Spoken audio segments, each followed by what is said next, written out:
Hello, everybody. My name is All Smiles, and welcome to Outcasted. I am back again with my lovely folks here. Gagethan, Protector of the Sword. Dante. Just Dante. Joseph in bio. How are you guys doing? How are you guys Why doing? didn't you use my real name? Anyway. How are you guys doing? How you guys doing? How you guys doing?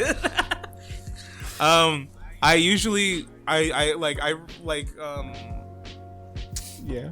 I realized we were taking way too long to start the podcast, and I was about to script out another intro for us to do, but I realized Dante would kill me if I continued any longer.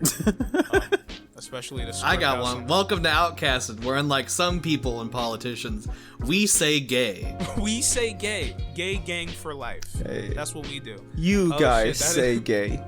I don't. That would be a good transition to the first story if we start with the story. But first of all, we're gonna go down the list. Let's talk to everybody. Hi, all smiles. We'll get to me later. I don't want to start with my week, but hey Dante. Hi. How you doing? How you doing, Makai? Hey, what's up? I'm good. All right. How you doing, Gage? I'll be chilling. How you doing, Joseph? I'm chilling. Who wants to start with their week? We should get right into it. You can play Rush on Go for it. I'll go first. Rock. All right. Oh wait, you go first. Huh? No. I thought you. Never No, mind. Go. no. Go. Okay. Just go. Maybe Just go. Florida was right.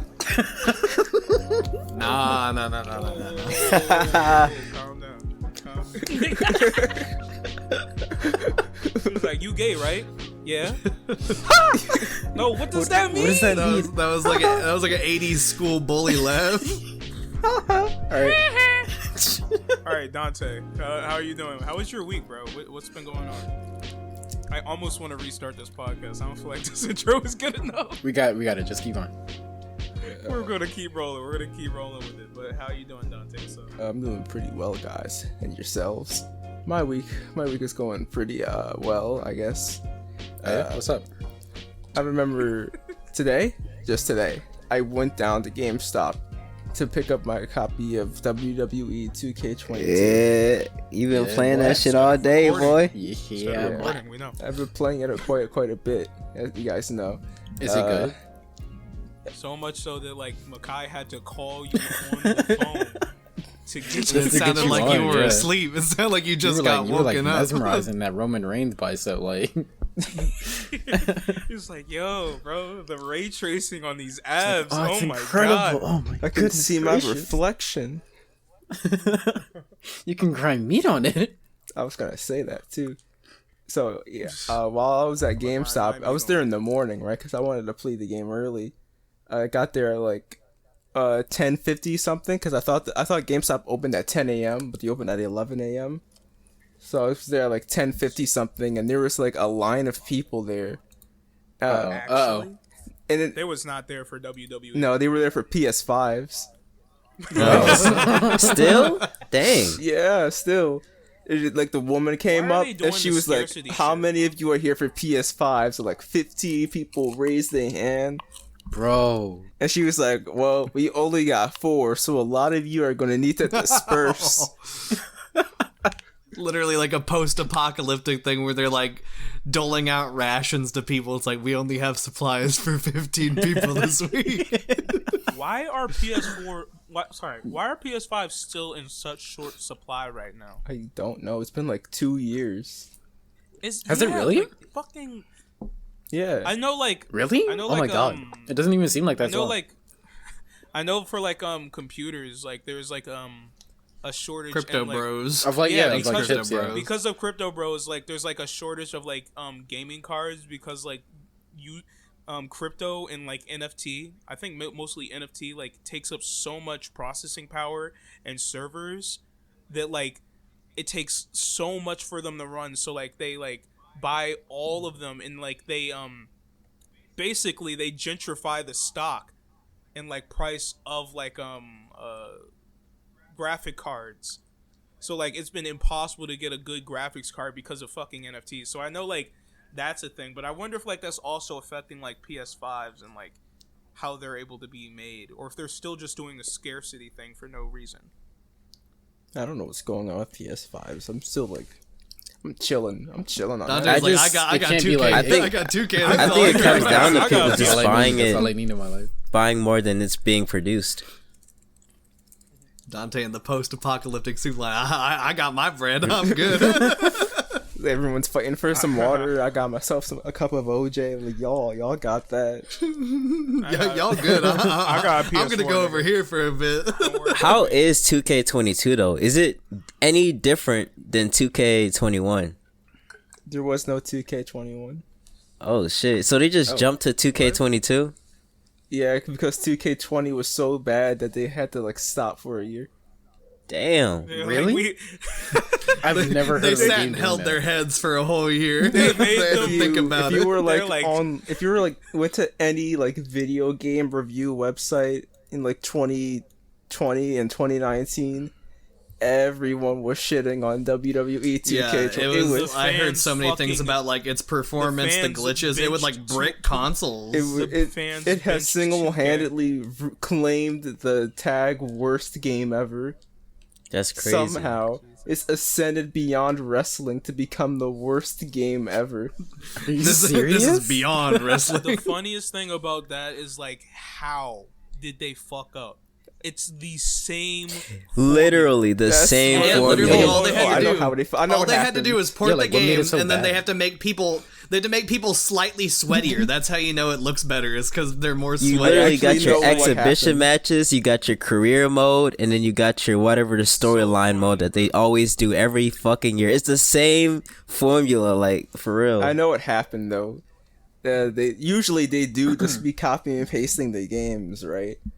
But like that year, Ukes left, and Ukes was responsible for like developing most of the game, and they had to jerry rig what pieces Ukes left behind. Like it was like making like something out of tape and glue, and they were like, all right, this works, so we're gonna push it out, and then it didn't really work, and Oh, everyone no. got upset. It's so crazy, bro. So then Like, they were like, in 2020, they were like, okay, we're gonna work 2 years on the next game. Don't worry. They and it still looks the same. And we're They gonna don't- turn that sweat dial all the way up, so you know it's looking better. Lord have mercy, they done jerry rigged a video game. Bro, they nigger rigged the video game. Bro. Cannot say that. Oh no! Nigger rigged that shit, bro. Jeez. Sheesh. Okay. Bro. You could Whoever's have just said it editing the looked like pod- an invent. Look, that's how it's Yeah. editing the podcast. Now they're mad at you. They're like, It's bro, why always would you say Joseph. that, bro? What's It's wrong gonna with be you? Joseph. You should have just said it looked like an invention at a codename Kids Next Door or something. It's still just really funny because like it's such a simple ass formula. It It is is really so simple. easy to not fuck up. You think 'Cause, that, like, you but know, then they did. You put the road to, you put the like career mode. There hasn't put been the those in tourney mode. so many years. All Wait, the so- things you just said. There So, is like, no Road to for- WrestleMania. Road to WrestleMania ended in 2011. For like all the for like all the 2K games, right? Are they all built by the same company? So like when that one company left, did like all of those other games just get messed over, or is it just wrestling? No, it's just wrestling. Oh, okay. The other 2K games are just trash for other reasons. It's like fucking up. They're like, It's like Konami fucking up FIFA. there's like the other two games, other 2K games, like basketball, they're shit, but the fans are so used to them being shit that they never make lists. Like no one's expecting anything out of it. That's honestly I sad. think it's more like they got like the video game equivalent of Stockholm syndrome. Like they're just like, "Yep, I'm fine with this now. I love." I mean, this. it's the best we can do right now. You got to think about the fact that like FIFA 2014 was one of the last games to come out for the PlayStation 2.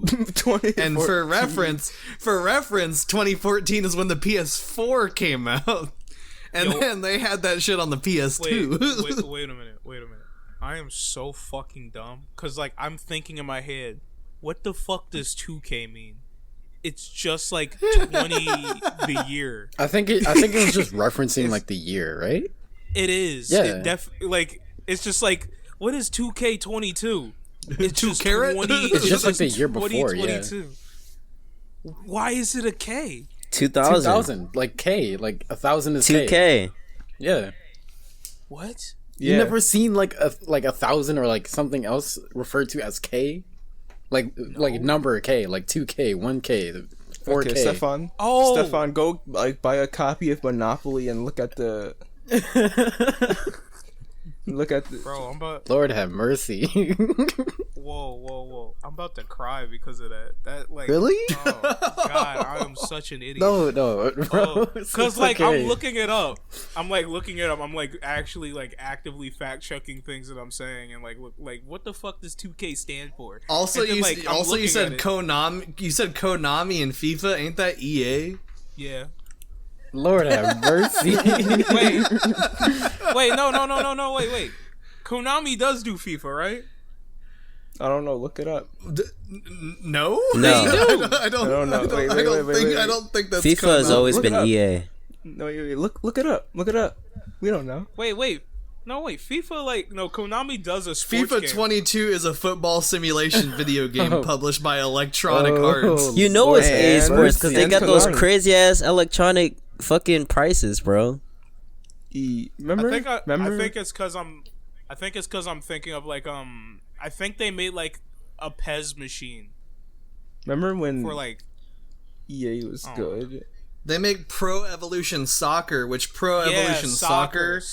If I remember correctly, that was actually the last game that was on the PS2 was a Pro Evolution Soccer game. That and FIFA were like two of the last games to release on the PS2, and they released like over a decade after the PS2 stopped being Are they made. still making like Madden games or no? Of course, Like, are those, people, are Of those, course. like, still still keep in making them. circulation? People are still buying them, so they're still making them. Madden is just like 2K NBA. Like it's the same shit. I remember my it's brothers. a never Oh my god! ending. It's like it's an ultimate unlimited money glitch. I just remembered that Why would they I stop had like the a violent. unlimited Yeah, they get profit off of a cycle of I mediocrity. remember Like, one time there was one Madden game, and it had textures from like a different year on it, and people knew it because the year was written on the texture. So Bro. it had there's like something in the field with the wrong year written on it. quite literally caught I in had like 4K. a violent flashback to like when I was a kid, like when me and my brothers all shared like one Xbox or whatever, and my two older brothers would like hog the hell out of the Xbox just to play Madden over and over. The twins.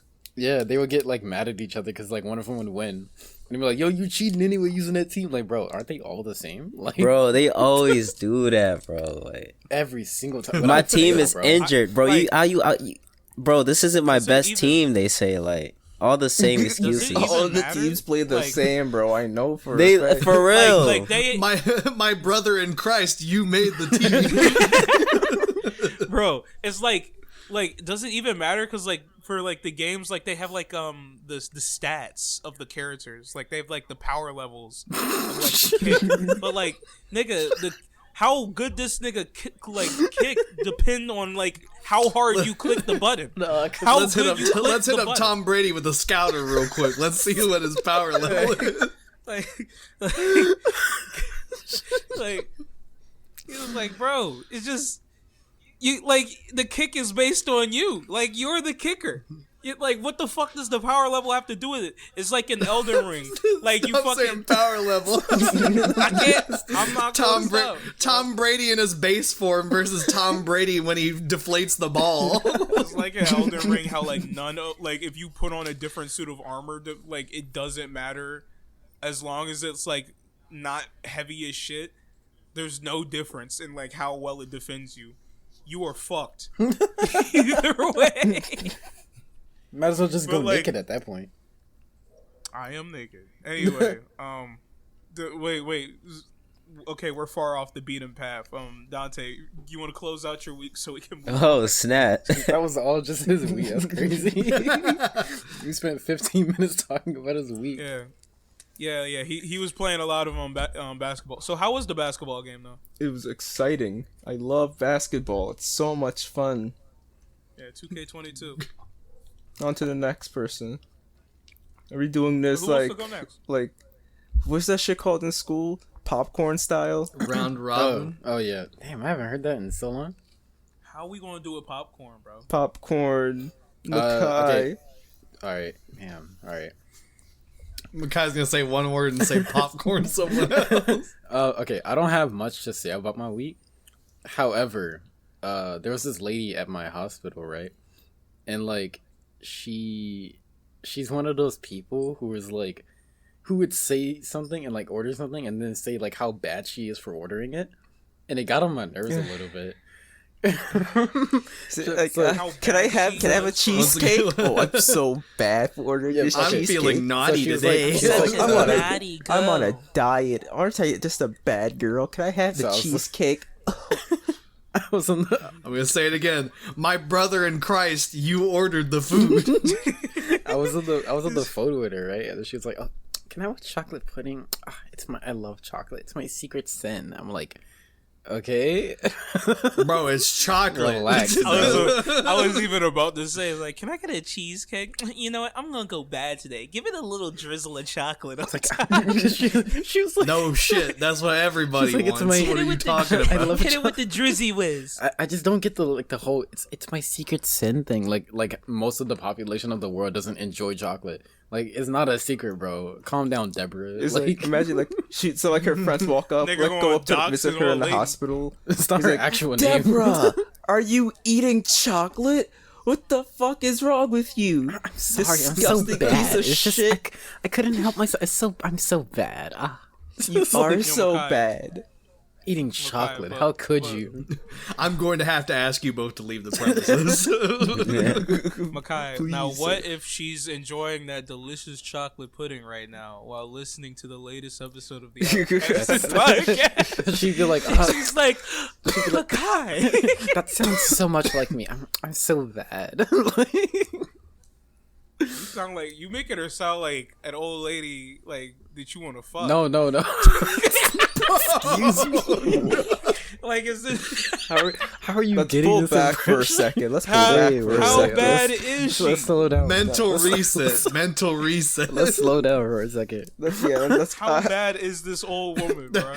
That's what she had to say to No, Makai. Let's slow down for a Let's just second. take I a gotta ask you, bro. How alright, much alright. chocolate can she take? let's take a moment of silence real quick. Hey everybody, say welcome all to the that. Outcasted podcast. My name is Makai. I'm here with Stefan. Hey, everybody. Just welcome to Stefan. the Outcast podcast. Only Makai's Stefan. Makai's like, I'll edit the podcast this week, and he cuts all of that out. it's like you hear Stefan speaking, and there's like a sudden cut, and we're at like 3/4 of the way through the podcast, like mid sentence. Cuts back when someone's saying something really good about Makai, so he can like make himself seem as good as possible. It's like Stefan is like, how bad do you want to fuck? Makai, you're such a great person. I think Coolsville sucks.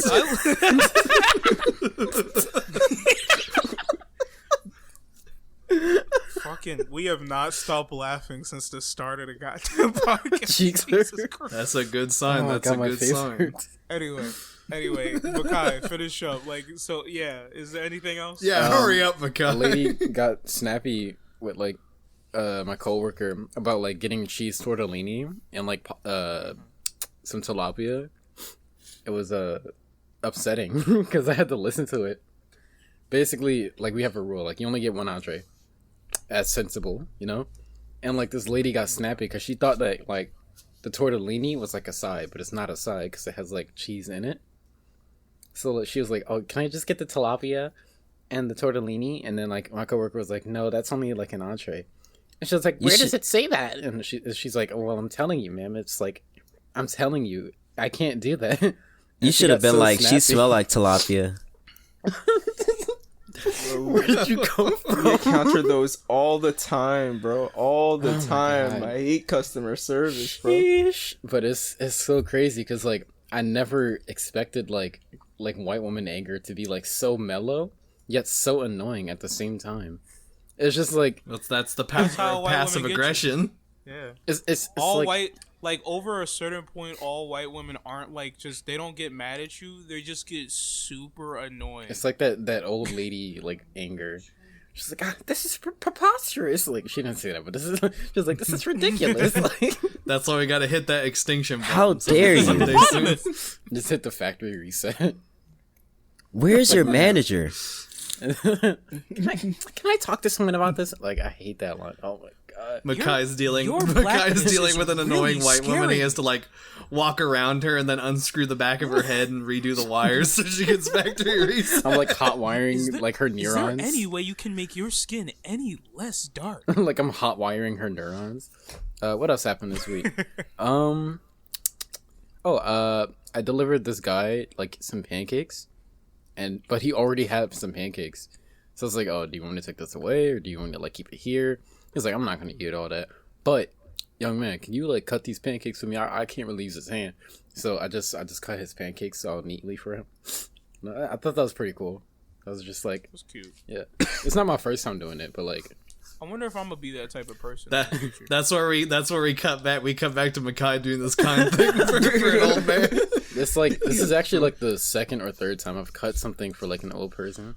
Like the first time was like meatloaf, and the second time was like some tilapia, I think.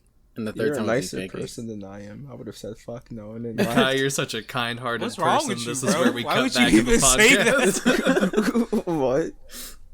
Why'd you say that, nigga?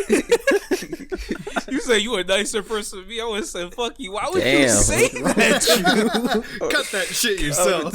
would have just left, bro. I would The have dude been like, had like huh? the dude had like one functional hand, and like You're gonna, Yeah, you're you gonna better have to eat use that you're one gonna- functional hand. Bro, Dante would walk up to him like an old person would be like, would it be possible if you could help me cut these pancakes? And this nigga Dante would be like, you best be prepared to eat that pancake whole.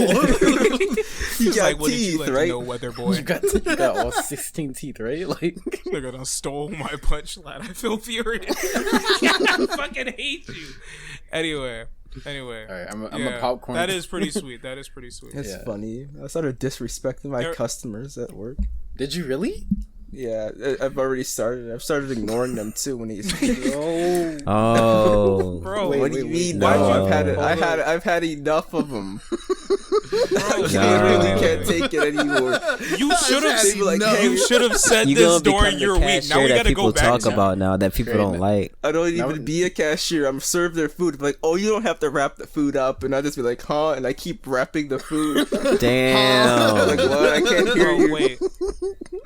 I just love the way you started that. It's like it's already started. It sounds so. He's already fucking gone to the ominous. dark side. It's like my transformation into the worst human being possible has begun. My, This man made a my heel turn. metamorphosis is already complete. It's wait, my wait. heel turn. What else have you done, bro? like- You can't just like drop something like this and just move on.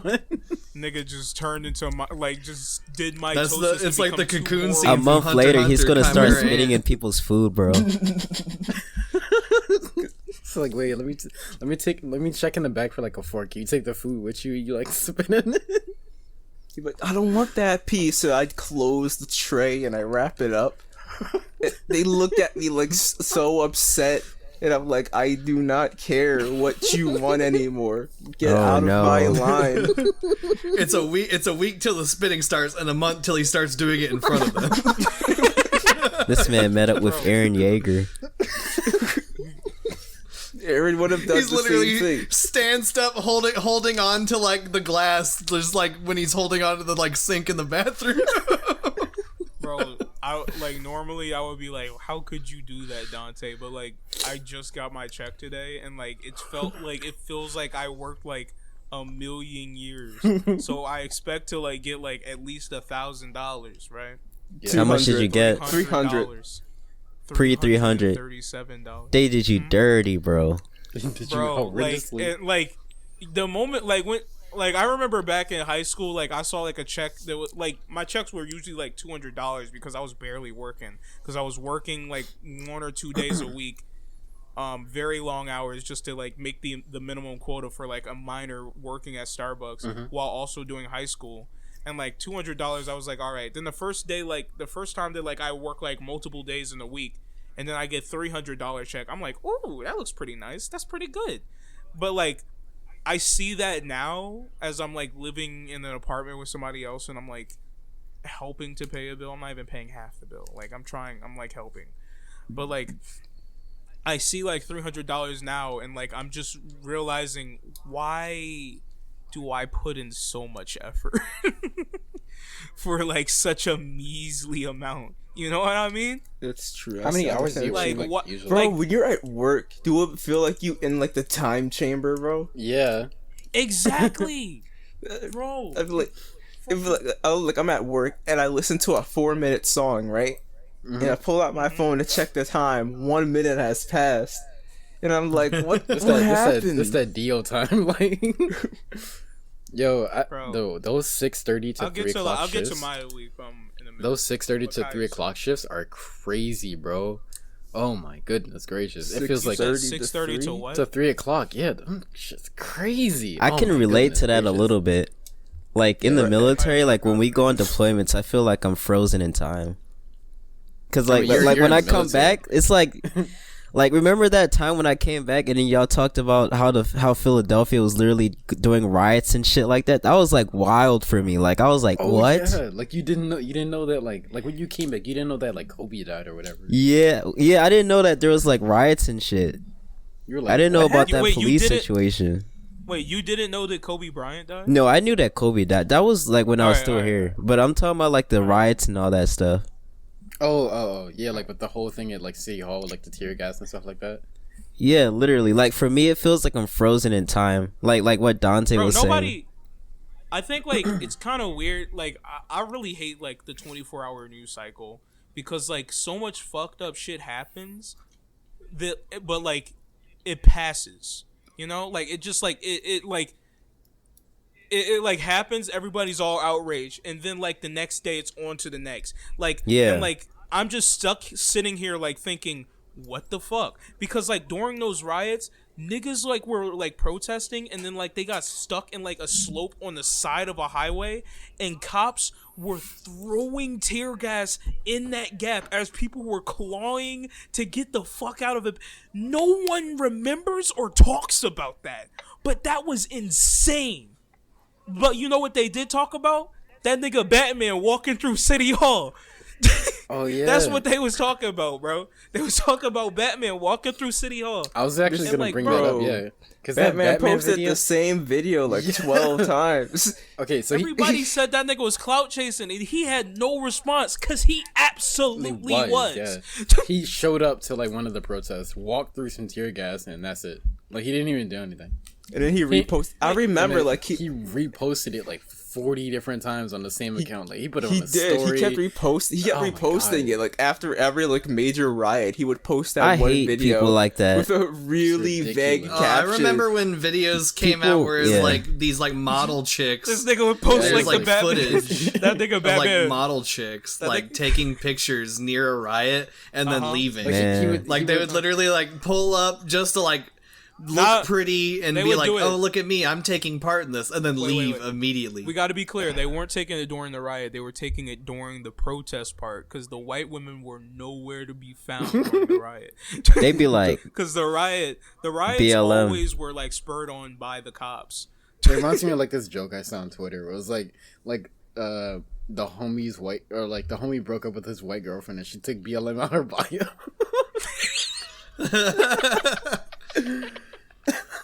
Bro, like also like I'm not a skeptic or like an anti-vaxxer, but like I'm still right now on like where's COVID at? where is Nobody COVID? talk about COVID at all in the news. I haven't had like, COVID That's what I'm since noticing. like Well, it's because it's like an inverse scale. When cases first started, panic was at an all-time high, and then as we got more and more cases and more people dying, less and less people were worried about it because people are just like, I want to like know have that. fun. It's just like I'm tired of like the news, like because like I'm one of those people that took took and continue to take like COVID very seriously. I still like wear a mask outside, wash my hands and stuff.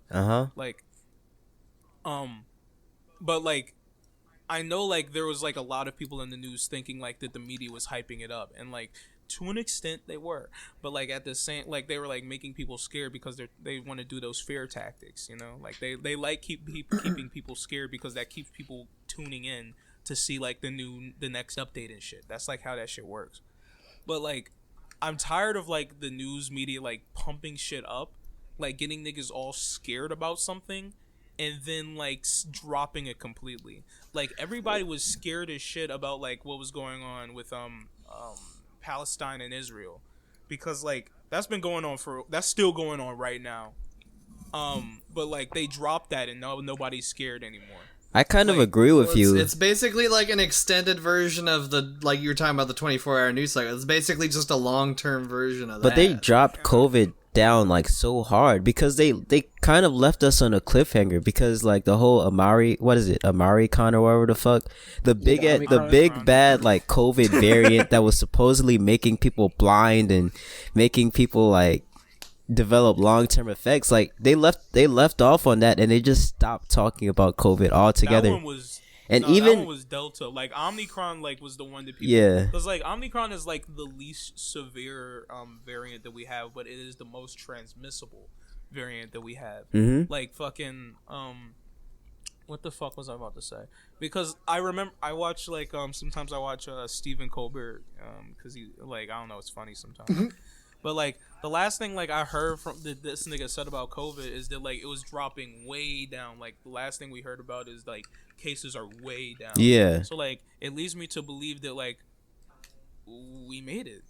We're out. Yeah. Right? We're finally free. I mean, in Washington, like, they just put out a new law that's basically saying that businesses no longer are allowed to say that you have to wear a mask anymore. And in the military, they dropped the mask mandate now, so we're pulling up to work without masks and stuff like that. It's almost like we're back to normal. And then I heard that New my York job, is we like, just got the email that like we don't need to wear the mask anymore. Yeah, and I heard that that like in New York they got rid of like the vaccine mandate for like the vaccine card mandate for like restaurants and stuff like that. Oh, that's crazy. Oh, the card. I thought you meant they got rid of the vaccine mandate. I was about to say that's crazy. Man, I'm nigga about to be coughing on my spaghetti and shit. Oh my god. I'm not gonna lie. It's like, I think the vaccine mandate should still be in place. Honestly, that should still be encouraged. I'm still gonna wear a mask every single time I go outside. Not only because like, well, okay, the main reason is just because I don't like people seeing my face. And that's just like my main thing. Yeah. I think I know what you mean. Like with the whole like it took a while to get used to taking the mask off, because I got like used to it. Yeah, and like I had like a little anxiety when I took it off, but I got used to it. Like at first it's like a weird. I think it should become the norm, to be honest. Yeah. I think it's a good thing for people to like wear it when they're sick. Like, that's what they do in countries like Japan and everything. Like even if it's just something slight, if you're sick, you wear a mask, and that helps like reduce the transmission of so much stuff. I feel like it should just be the norm. I started wearing the mask again because like I recently gotten sick, so I didn't want it to spread.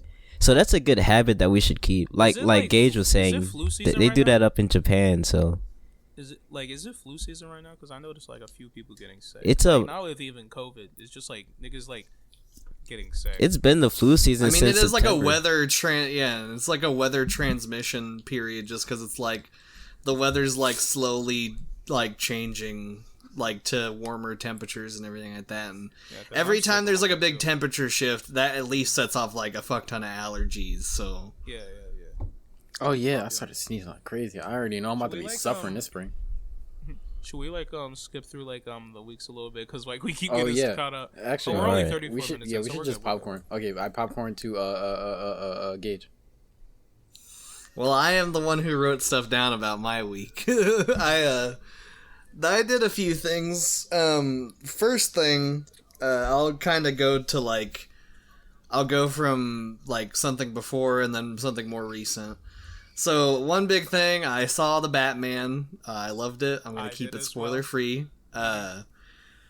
casting was great, performances were great. I love the So who died? soundtrack. There's not a single scene that feels wasted. there's not a single part where, like Robert Pattinson's on the ground begging But, for his wait, life. hold He's on. like, please, Gage. please do not kill me. Did Batman? Yes or no?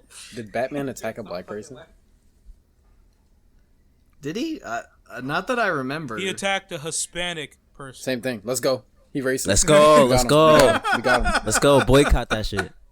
Easy. Bro, like the Hispanic person walks up and he's like, "Who the hell you think you supposed to be?" And he beats the shit out of him. No, wait. I got a very important He's question. like, "I am vengeance." I got a very important question.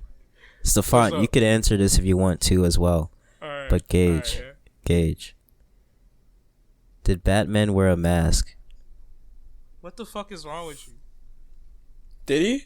Like a I face mean- mask or like a Like- costume? A COVID mask under his Oh, face okay. mask. Caught him. I know he didn't. Caught him. He did. He did. Did he? Did he? He did. I'm just trying to say I like the movie. I knew it. This man is COVID insensitive. Caught him Got in it. 4K. Caught him. All right, hold on. I gotta fucking recollect myself right now. 'Cause I'm all over the place. I was over the place. I'll before we proceed started. with my week then. So yeah, I saw the Batman. I thought it was really good. Probably my favorite Batman movie now. I liked it a lot. It's really good. And then the big thing, I did kind of talk about it before, like we were just talking, like chatting, like the other day. I went to a convention recently. There's a convention in town. It was pretty fun. That was a fake. Big thing, I saw like a few cosplayers that had some really good outfits. There's like, I was seeing a lot of Demon Slayer. Cosplayers go I think ham. I saw like a Tanjiro. I saw, I think, a Nezuko maybe. I saw a Zenitsu. There's like a few people like all over the place just in random Demon Slayer stuff. There's I feel like I've seen more Demon Slayer than if I have watched the show. I mean it is just like in super passing. popular. Hey, Like, Stefan, watch yeah, Demon Slayer. If I watched Demon Slayer, I would not see enough Demon Slayer to like make up for all of it that I have seen just in the Attack on Titan comment section. It's every single Broadcasted, time. we forced Stefan's eyes open to watch Demon Slayer. Yeah, watch Demon Slayer, bro. You're really Stefan. gonna like it. You're gonna like when he slays the demons. You're gonna be like, oh wow, he slayed the demon. I can't wait to do the I can't demon. wait to All start, I wanted was some coochie. I can't wait to start my fucking suffer through series of Demon Slayer. That's crazy because Yeah, that's what I thought Attack on Titan was gonna be like until season What? 4, of course. Oh, just killing titans. Yeah, You said until season 4? or season 3. Yeah, you was enjoying it already. Like, what the fuck are you talking about? What you mean? You was enjoying it, right? Yeah. Okay. It's like the one. But yeah, convention was good though. There's like some decent art stuff there. That was like the main thing I was disappointed in was compared to the last time I went, which was 2019. There is like a lot more artists that I liked at that one, but what made up for it was there was this. It was basically like a anime manga kind of booth where there's a lot of cool stuff there. One of the big things is that there is like cells you could buy. I found some cells from the Broly movie, which was really cool. Ooh. That's cool. Like there's like you could buy like you could either buy they had like some fully like colored cells, but then they had like the animatic like storyboard cells, and there's like a really good storyboard cell of Goku and Vegeta doing like the Gallic Gun Kamehameha or whatever in the Broly movie, and it looked pretty good. There's also official art of one of the Persona 3 movies that I wanted to get.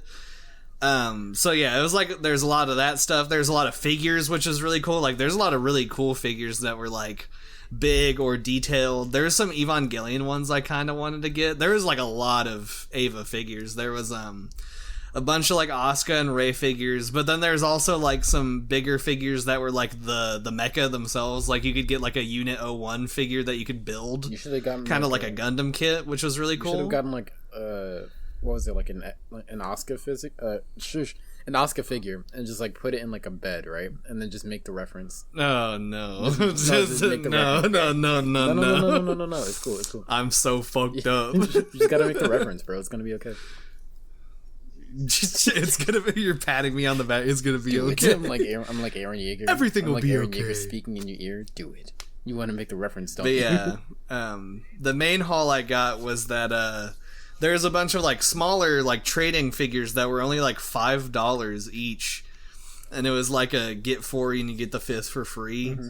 So I was so taken aback. I can't believe I found some Gintama stuff there. I was not expecting to see a single Gintama thing at this convention. I was like, I'm going to look around. I'm going to see some like Dragon Ball stuff and some Demon Slayer stuff, and I'm not going to see anything I want. But then I found a Gintoki figure, a Ginpachi Sensei figure, which is just Gintoki in like a teacher's getup. So I got those 2 figures for myself. I got a Baiken figure, which is honestly really cool because it's like very early Guilty Gear Baiken. Like it's at least before Xrd, which is... So I want to say this figure is probably like at least 10 years old. Like it's an old looking figure.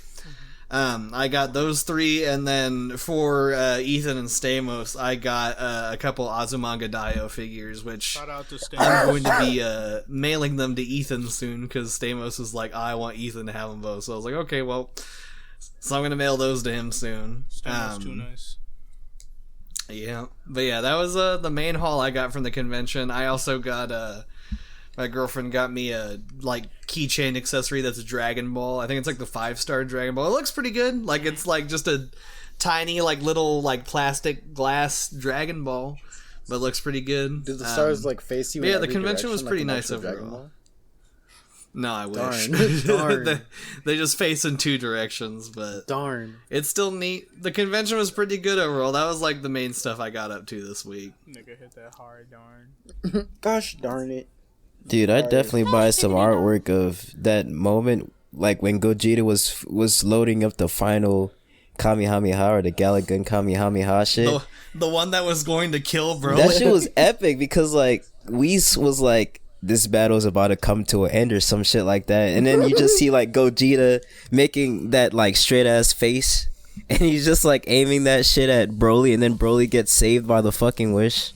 That was an epic ass moment. And Gogeta's like, that's pretty fine by me, actually. I kind of didn't want to kill this motherfucker. Yeah, honestly. That was the Goku side, though. You know Vegeta was ready to kill that motherfucker. No. Wait. We looping it back into Dragon Ball every single time. All right, Gage, popcorn. Are we still going about weeks? Yeah. Wait, yeah, Gage, did you finish? Popcorn, nigga. Yeah, I'm the only one left. Oh, wait, I thought... Never mind. I didn't... Did Joseph go? No. Yeah, that's what I'm... Yeah. Okay. You gaslit me. You gaslit me. Bro, we gonna have to shorten the week section next time. Mine's is gonna be pretty short. Short and sweet. Well, Joseph, you go before me.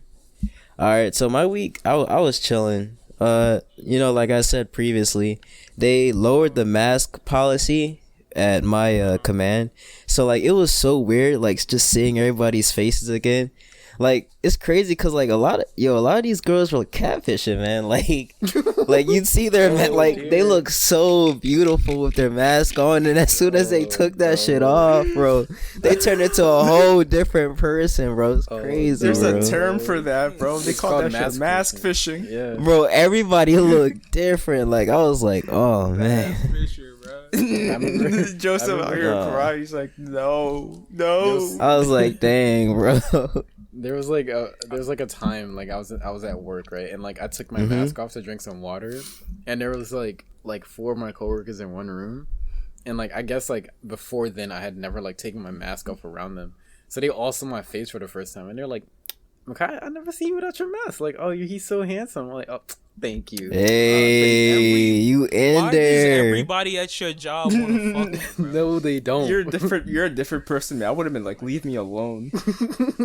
No, I would have been like, "What you gonna do about it?" Like, I work with like all Old women. people, all women. They're like all moms, I think. This nigga Dante, like, I want to kill this nigga. I want to kill that. Like, what the fuck is that? I'm gonna shoot him. I'm gonna choke her out. That was my week, by the way. That was the end of my week. I'm gonna follow her home.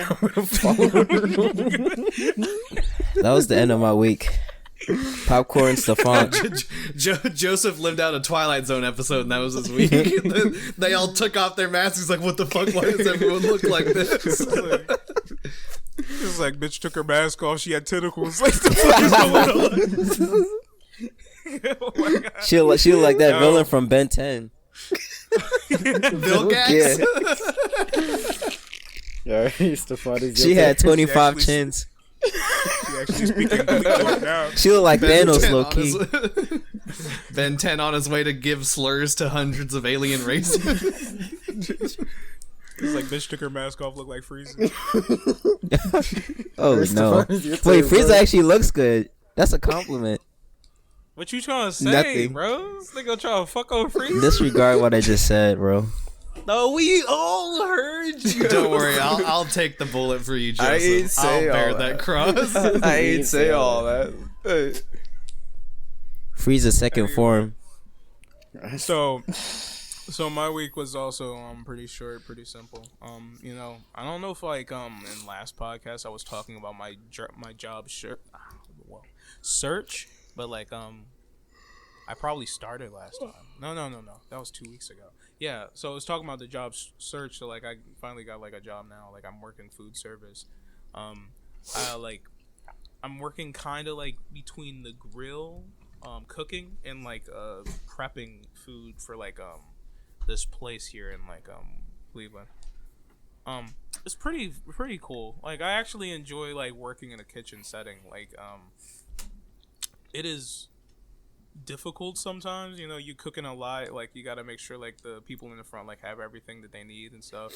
And like I think I talked about this earlier in the podcast, but like, you know, $300. How are the But, like, coworkers? fucking- the coworkers are fun. It's you know, like I haven't talked about, have I talked about this on the podcast? It's like I used to like smoke. No, I don't think so. No, but we Yeah, you know. well, like I think throughout like 2019 to 2021 maybe, no 2020 to like 2020, yeah, no wait, 2020 to 2021, 2019 to 2020, god damn. A period of time. A period of time, a long period. I was a smoker. I smoked cigarettes, Black and Milds. I smoked vapes, a lot of vapes. Galactic fuck ton of vapes.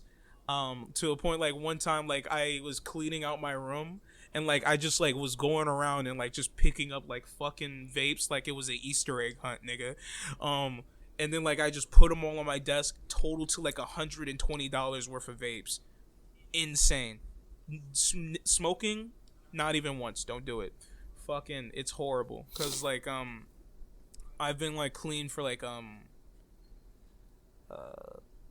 guess like this is like almost like 8 months or something. I don't know. Good shit, I'm bro. proud of you for that. Congratulations. Don't be too proud because I'm struggling. That's why we're here for you. I'm trying my best to like it's easy to like I'm at the point where it's easy to not, but it's also like easy to it's like a just go nagging right back. feeling. It's like it's a feeling that I know won't just go away. You know what I mean? I don't want to, but I do want to. It's hard to explain. It's like when you fucking see like a good ass piece of cake sitting there. It's not yours. You're like, I could totally eat that nigga cake. So your coworkers like But be I'm not smoking going and to. stuff? Oh yes, that's what I'm trying to get to. They like, I'm not even trying to like, during their breaks, like you know, they take like smoke breaks sometimes. They all be smoking Black and Milds, which is what's really fucking with me. Like, if they were taking smoke breaks, okay, that's one thing. You know, smoke breaks are all right. Like, I can probably like look at that and like probably not feel like a craving coming on. But they're smoking Black and Milds, which is the main thing that I used to smoke apart from like vapes and like shit. Cause like it would be rare that I got just a cigarette. I would like be smoking straight Black and Milds. But like sometimes they would like also smoke it with weed. I'm not gonna say where I work because I'm not calling out my homies. They're good people. They're like they're really good workers. But like they be like doing the thing where you roll up like a fucking cigarello. Like for people that smoke, they probably understand what I mean. Like you roll it up to crush it a little bit to like loosen up the the tobacco that's inside, so you get like a more even smoke around it. You know, like it burns slower and smoother and more mild when you do it that way, as opposed to like if you didn't do it, then it burns a little bit rougher. And you kind of just and like it's also better. So like if you want to squeeze the tobacco out, you can like put some weed in, like probably make it a spliff or some shit. But like they all be like just smoking straight Black and Milds. Like at the end of the day, like homeboy like got like a Black and Mild in his mouth while he taking the trash out, and like he got his coat on. And I'm just like, damn. I feel you. Really go for one. I could go for one. I could at any point be like, hey yo, can I join you and take a hit? But I'm just be like, let me just get back to doing these dishes real quick. It's that addiction calling you, man. Don't fall for it. Temptation is calling, and it is very scary. That's what it is.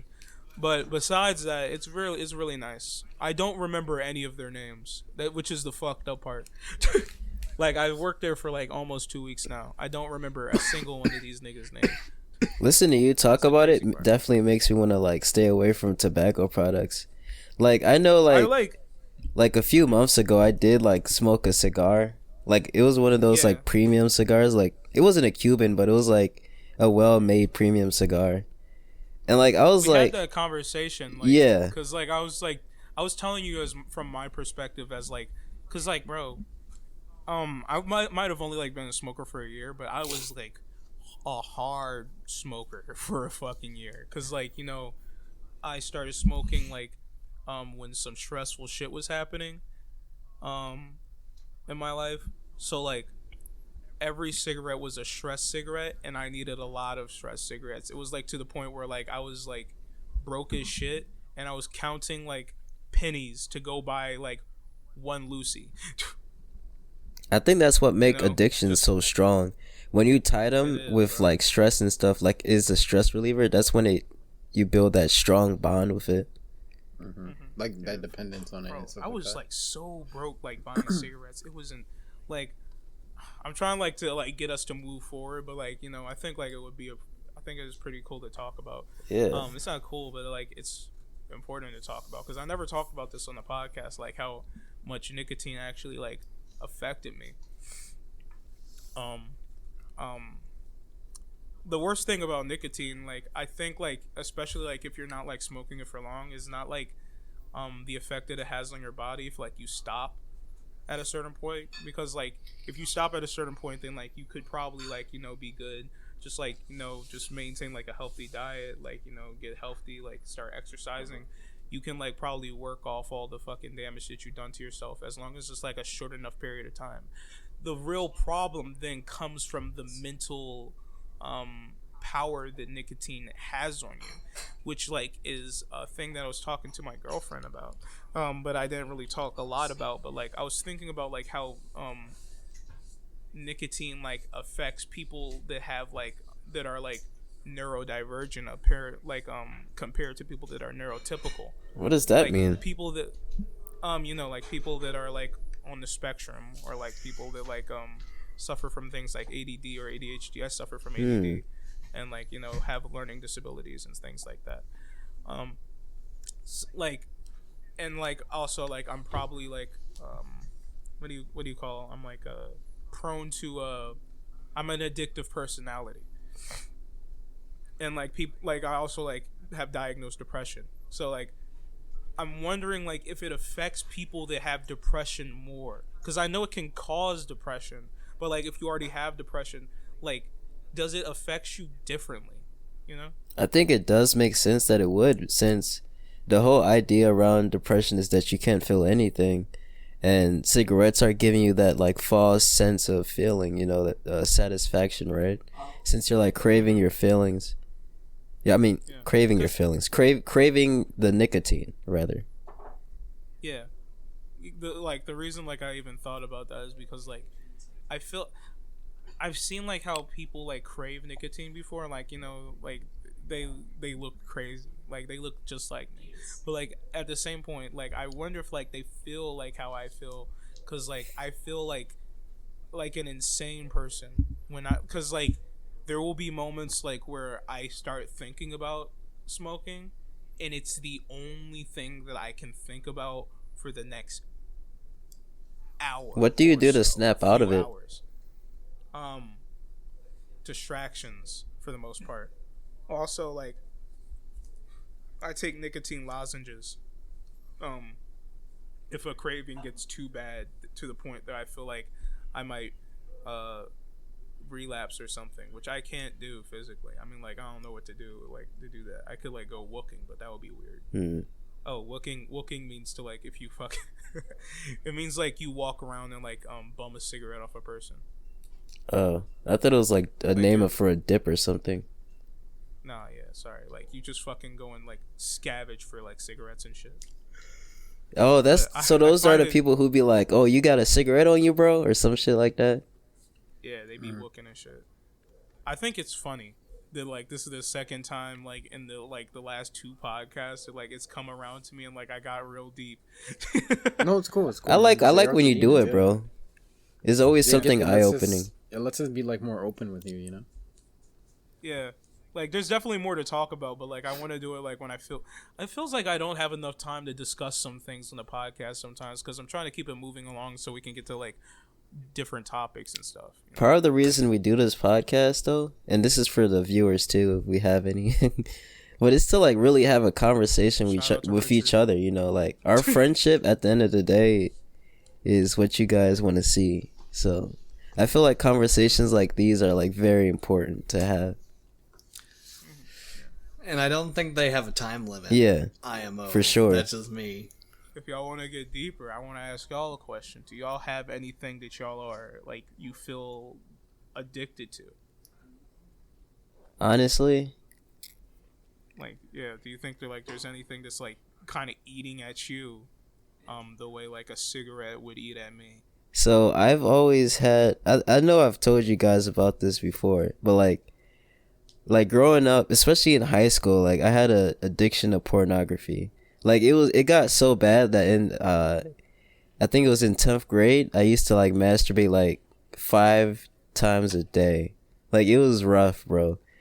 And my sexual tastes were like deviating. Like I went from like vanilla, like missionary to fucking, I don't even know if I want to say it here, but like deep, like just disgusting shit, like deep throats, like fucking orangutans in the zoo banging worst shit. Yeah. I mean, it wasn't no bestiality, but you know, like gorilla mode. Shit went bad. But like recently, like a problem that I'm starting to have is like,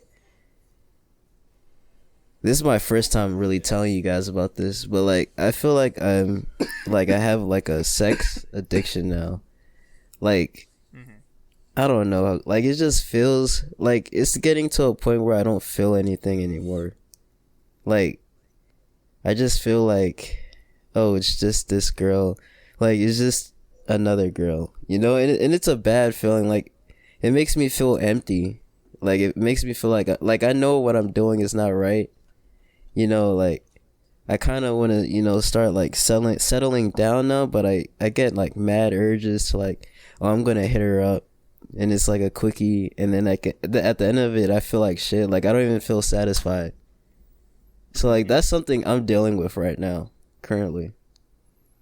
I'm not gonna lie, like I've dealt with the same thing. Like I feel like in the past, I believe I feel like I've started developing like a sexual addiction. Yeah. Because like you know I'm not gonna talk about it on the podcast. I feel like the reason my first like sexual experience was very weird. So like I don't know. Ever since then, it's just been weird. You know. I feel like the reason why I was actually gonna save this for the main topic that we were gonna have today about being an outcast, but I feel like the reason I have this sex addiction. We can move on to the first one. Yeah. Fuck it. Move on to the first topic actually, because like I'm done my week. Yeah. Fuck it. I'll just say this like. Welcome to the transition. That was the segue. Like in high school, or actually like starting in middle school, like I get bullied like heavily, like, and like one of the main focal points of the bullying, like just to put things into perspective, both my parents are African, right? And they're immigrants. They came to this country. So, and like I was like one of the poorest kids growing up, right? So they didn't believe in like giving, like all the kids at my school would have like some up-to-date shoes, you know, a clean ass haircut. And I'd be rolling in. My parents only like gave me baldies and shit like that, so my hair was always looking rough. Like I'd always be wearing some like scuffed up shoes that were talking, and I'd get bullied off of that off the jump. And like, you know, and then like kids were just like always calling me ugly and shit like that. So like that really fucked with my confidence, you know. That's why like in high school, in, like high school, huh? Yeah. I was asking, did this happen in high school or was this like elementary? It definitely happened in ninth grade. Like, it happened. I mean, it didn't happen as much in high school, but the effects were still palpable, if that makes sense. Kids are cruel. It was like, so much that you guys know, like, I don't know if you guys noticed, but like, I would always wear a hoodie because like I was so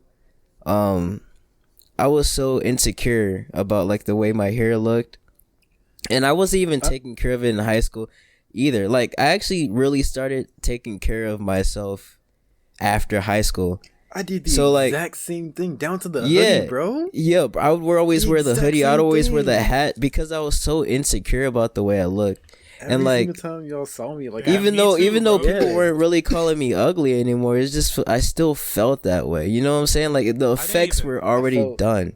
The effects were already made. It's stuff that can define you. For a long time. So I haven't even thought about it till like just now, but like we were all kind of at some point. I mean, like me, Makai, Dante, and Joseph, not Gage, because I don't know, but like we were all in the same high school, but like we were all rocking the same fits, kind of like low key. Like we had like the baggy clothes, the fucking I wore baggy clothes too. Yeah, like we all like I remember that weird ass hat, and I remember like I had the fucking hat with the pocket on the side. Yeah, I remember that. Because like I was acting like a weirdo because like I put licorice in there. And you would take it out to eat it. That was funny, yeah. Yeah, I had a whole bit going, but like I always wore that because of basically what Joseph is saying. It like comforted you, yeah. But yeah, it like that's what it did for me. Oh, go ahead, Makai. I used to have major like body insecurities. Like I'm talking about like the hugest like insecurities ever, bro. Like y'all never saw me like without a hoodie ever. Like it could be like 200 degrees outside. I'm just like it's same hot out here. Same, like, bro. I'm just sweating bullets in a hoodie. Like I used to be so insecure. I just thought you never got hot. No, I did. I was, bro. Every time you saw me in like a hoodie in the summer, I was dying, bro. I promise you. It feels like, and you guys know who Alexis is, right? Yeah. So y'all know why I hated her, right? That name. She I will have to. I'm sorry, but like she used to she used to be the main one, like always messing with me, calling me ugly and shit, like making me feel even worse, bro. Like she was literally the only person, bro. But like what class did you have with her? Huh? What class did you have with her? I don't even remember it. I remember being near her. I was going to say her name. I think it was the 12th grade. Her, but it's crazy because like she changed. Like my relationship with her changed. But like, you know, like she was like really public enemy number one because she was like basically confirming all of my insecurities. Like every time I saw her. So like, you know, that was. How was your relationship change with her? Oh no, like I recently hit her up. We're on some different shit now. It's crazy how things change though. But let me go back to the story, right? People grow up. But like, so post high school, right? So boom, I'm out of high school. Mm-hmm. I started taking care of myself and stuff, and then this is where my sex addiction kicks in, right? So like, post deployment, I'm really taking care of myself now. Like I've gotten my hair together. I'm wearing some like, you know, some good clothes. I'm finally my own man now. I can afford, you know, to look good. So like I've started talking to women, you know, and you know they're starting to fill the boy. So like it's like I feel like because I've had such an insecure past that it's leading into my relationship life. Like I don't know, like I feel like because I wasn't able to get it in the past, it's kind of like a poor person who starts making a lot of money, right? They start being irresponsible with their money because they never had this much before. So I feel like that's kind of what's happening with me, because like I've been insecure most of my life. I've never really gotten it like that, and now that I've bloomed up, it feels like I don't know how to really handle myself. You know, like I don't really know what to do with my feelings towards a girl anymore. Like and I feel like my porn addiction has played into that, like just like sexually objectifying women. Like just I don't know, but that's where I'm at. I feel like a lot of young men have been there. Specifically, I know like a lot of young black men who have like been there, because like there's like I don't want to generalize, but like a lot of like the black men that we saw in like high school like fit into that archetype of like the stereotype that like people would have for like a black young man in high school, like a little gangsterish. I'm not gonna say thuggish. A little gangsterish, you know, kind of like want to be a bad boy, want to be like gang affiliated type shit, but you know was just shy of that shit. But like there was like a lot of black niggas that I guess what we could identify with, that were kind of namesake outcasts, you know. They were kind of like outcasts, like they were like the outcast of the outcast, because like the outcasts nowadays is like basically a cool kid group. Yeah. The outcast of the outcast is like fucking people that won't even fit into that sphere. Like they want to fit in so bad with people that like they want to talk to the rejects, and they're getting even rejected by the rejects type shit. You know what I mean? Like, you know how like the fucking goofy girls, you know, like the goofy girls in like our school. Yeah. Like they would fucking, they like play too much, they talk crazy, they talk weird, and they don't fit into the norm of like what would typically be popular in like a high school setting.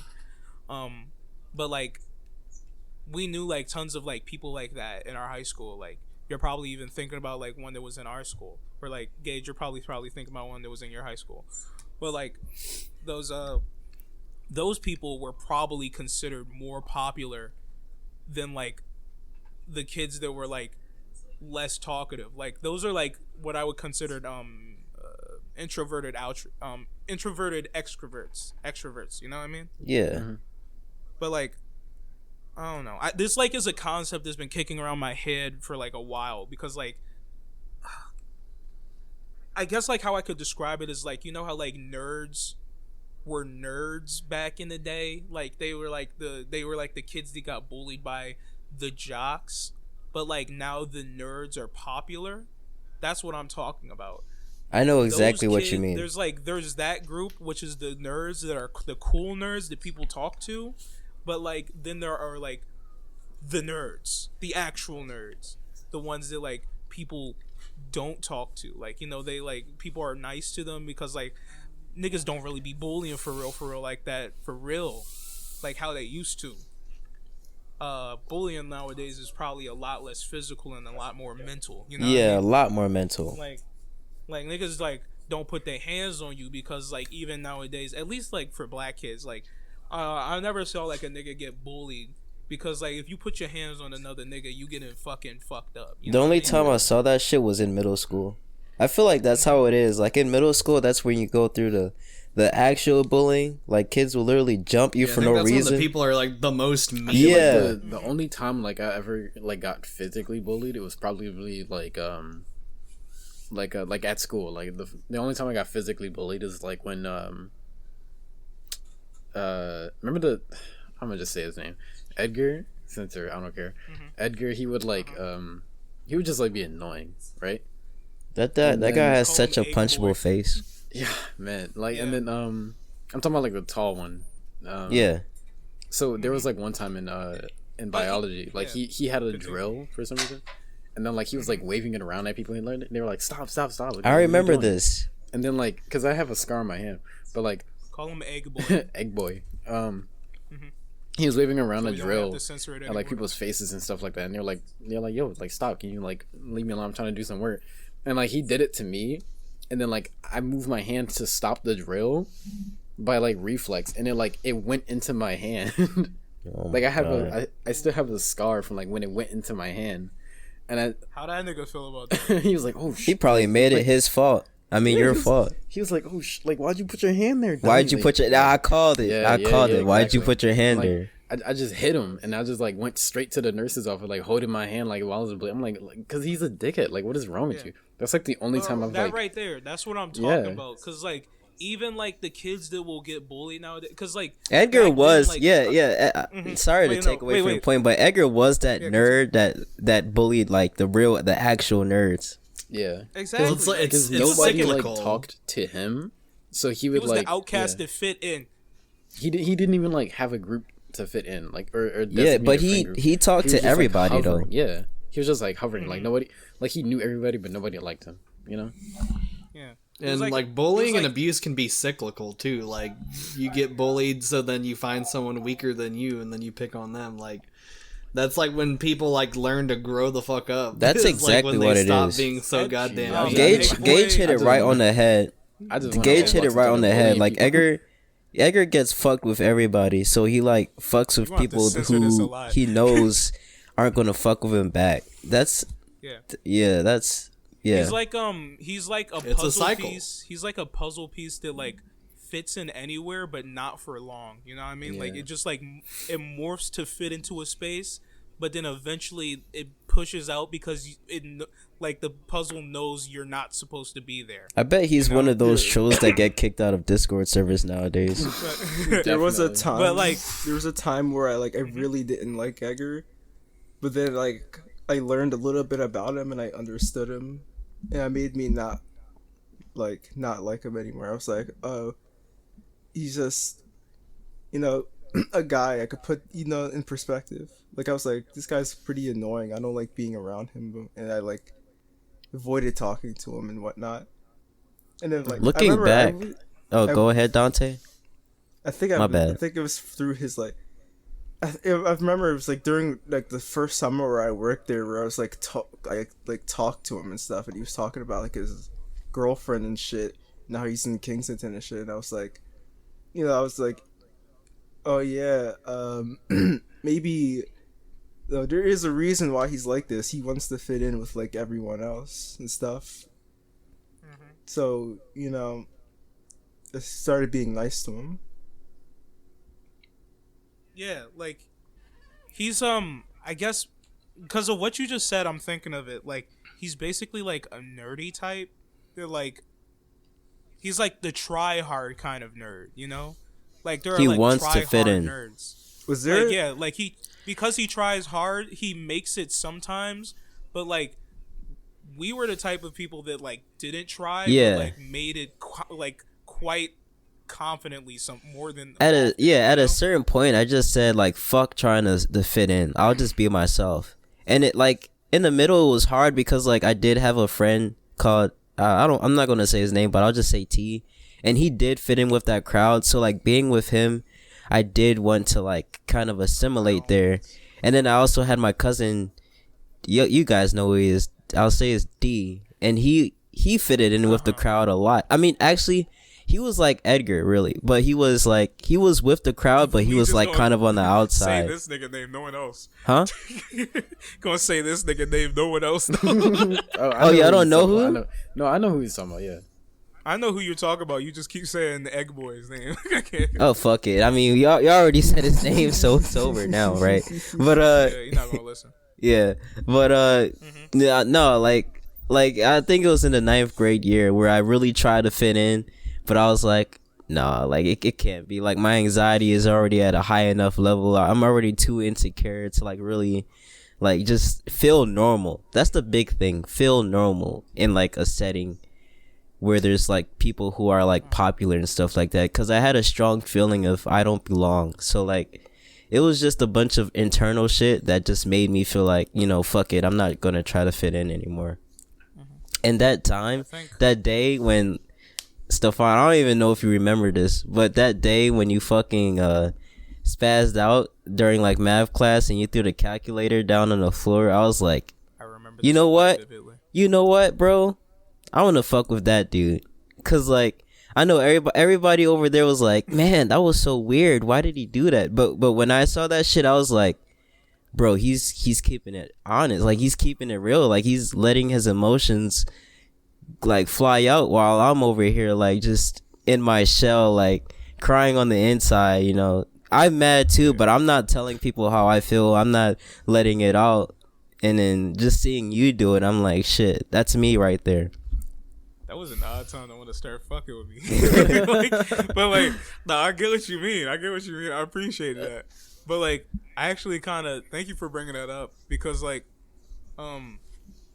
my time, like, I always like, okay, we're talking about like being outcast and like generally the feeling of what it feels like to be outcasted in society, or like the society that we grew up in. And basically that was like a big moment for me, because like that was like one of the first times that like I freaked out in public. I always freak out. Not as much anymore, but like I always like have these breakdowns like where I like let shit bubble up. Always used to tell people I let shit bubble up, and then like it just bubbles over because I couldn't talk to anybody, and I still have trouble talking to people. But like a lot of shit just bubbles up inside of me, and then like I let it go. And like I don't, cause like it's weird, because I wish I was like other kids around me, and I wish I was like how my father like tells me to be, and how my mother tells me to be, and how even my grandmother told me to be, which is like to like be a man and like carry it on the chest. That's basically what they were saying. Or like I want to like deal with problems, but like problems like the problems that I've faced and continue to face are so weird, I don't know how to confront them. You know what I mean? So like, and like, then like people would say some weird shit to me for like how I choose to do it. And like, and admittedly so, like the way I used to choose to like portray and like let these feelings out were not healthy for me and the people around me, because it was potentially dangerous for myself. And like at some points like I could hurt another person, and I will bring up an example in a second. But like I remember after that freak out specifically, where I like freaked out in the math classroom and like I threw a calculator, like later at lunch, I think I told you guys about this, like one of the kids like came up to me like while I was in the lunch line. I was like calmed down a little bit, but I was still a little bit pissed off. I was like kind of quiet for the rest of the day, and like one of the kids walked up to me and said like, yo, why you get angry like a white kid? And I remember this was the first time, I believe, in like my life, I think, where like, cause like I always like like I'm like it's like playing fucking Mass Effect in my head. I see dialogue options about like what I'm about to say to a person. I just do it way faster than Shepard head ass. But like this was like the first time that in my head, telltale dialogue tree, only one option: get the fuck out of my face. Like I told him that, and like it just came out, and then I was shocked when I heard myself say it, because like it was the first time that I felt like I was like outwardly real to like another person that wasn't directly in my circle, that was also like a negative thing, you know? Like I wouldn't like be mean to a person. I would find like 17 ways to tell a nigga to fuck off, with flowers around it, with petals around it and shit, you know what I mean? Like I would never like go out of my way to like actually make somebody feel bad for saying something to me, even though if something they said to me was fucked up, or something that like they should really think about the ramifications of what they were saying. Cause like, why would you tell a person, like a black kid specifically, I'm just saying from my point of view, a black kid who's like has issues and like is like feeling so deeply that he has to act outwardly in a way that is not common. Why would you go up to a person and like say, why are you acting like a white kid? Because to me what that sounds like is your feelings aren't normal for the color of your skin. You know what I mean? Basically, like you aren't acting like how you look, and how the fuck am I supposed to act for how I look? What is a black kid supposed to act like? What am I supposed to do? Like fucking beat somebody's ass? Cause like the reason I threw that calculator opposed to hitting somebody in the face is because like the reason I was upset was like these girls were sitting next to me talking about me, and like our teacher was being a head ass, and like I was like frustrated that I couldn't do math. So what I could have like what realistically would have happened was I punch her in the face. But instead of doing that, because I don't want to hurt somebody, I throw a calculator and I walk out. You know what I mean? Mm-hmm. Fucking. And like, at a certain point, like, I just realized I need to stop doing like these outbursts. Like, I have to figure out a different way. Like, it's just like, nowadays it's just like profuse crying and like maybe like punching a pillow or something. I feel that. Because like, I think the first time that it came out in like school, oh fuck, there was like a few times, but like the first time that I noticed that it was bad was at like elementary school art class, back when like it was like probably second to last year I was there. They had an art class there, and like it was the first time because like I actually loved art, you know. Back in the day, I used to talk about this on the podcast. I did comic books, and one of the things that I did first was like I would do like comic books and like print them and like try to sell them because I was massively inspired by Captain Underpants. Here no there, I was in art class, loved art class, my favorite class. First thing, there was this one little young boy, looked like, never mind, calm down, calm down. Hold it back. Take it in. Yeah. All right, bring it in. Anyway, he looked bad. But like he had the aura of evil about him. He has some real, as I quote my old self, some real young boy essence emanating off of this young man. All right. Fucking, he keeps fucking with people, little gangster-esque, acting ass young boy, too young to even be affiliated with that shit, for real. But like, he was fucking with me, and the art teacher, hipster, she has plants, so she has a water bottle. Homeboy picks up the water bottle while the art teacher is messing with other people, helping them with their assignments. Homeboy, like, while I'm sitting there, I was probably upset from something else that happened. He keeps spritzing me with the water bottle. All right, I'll be like he's like hee hee hee, girls laughing hee hee hee, and I'm just like, bitch ass nigga. The girls make that shit 10 times worse, bro. I don't even want to get into it right now. Yo, hold on, wait. We gonna talk about it later. We got me and Joseph got a black podcast coming up. We gonna talk about some shit later, bro. We gonna go crazy there. I'm telling you. But the girls laughing hee hee hee. I'm like, all right, whatever. Spritz again, and I'm like, hey, yo, bro, chill, and like laugh even harder. Girls cracking up now. All right, I am not proud of what I did. But like, oh man, but like, all right, listen. I know what happens next. Right. I'm excited. Yeah. Oh shit, I told Dante this story. I told y'all. But like, sprays me with the water bottle again. Young Miss Stefan, Road Ripper, fucking launches across the table and starts choking this nigga. I pick him up, Undertaker slam him on the table, right? Everybody's around me now. Oh shit, Stefan, let go. Teacher trying to rip me off. Young boy's trying to rip me off. Nigga, like, I'm seeing red. For the first time in my life, actually seeing red, I feel like a bull. Cause like, I'm choking him. He's punching me in the face. Every hit that this nigga does, I tell this story the same every time. Every hit that this nigga like hits me in the face, my grip gets tighter around this young man. I was gonna say, it probably just makes you want to do it more. Dante, this is a short right here, bro. This is a short. Yeah, bro. I do not stop choking this man until like I start to feel his punches getting limp. And that is when the security officer finally makes it to the room. Arrest me, officer. Arrest me, Arrest me, officer. Bro, I'm not gonna lie. Oh my quick God. short aside, this security police woman for this school was running laps. She was always there on time, bro. There was a fight starting. 1 minute she was there, quicker than any cop in the hood ever. Like, bro, this is the only woman in blue I support. on that Kim Possible shit. But Call like, me, bro, beat me if you want to reach me. But like, fucking okay, homeboy punch him in the face, grip getting tighter, and I don't let up until like his punches start to get limp, and then I'm realizing I'm gonna kill this nigga. But like I'm thinking, I'm gonna kill this nigga. You know what I mean?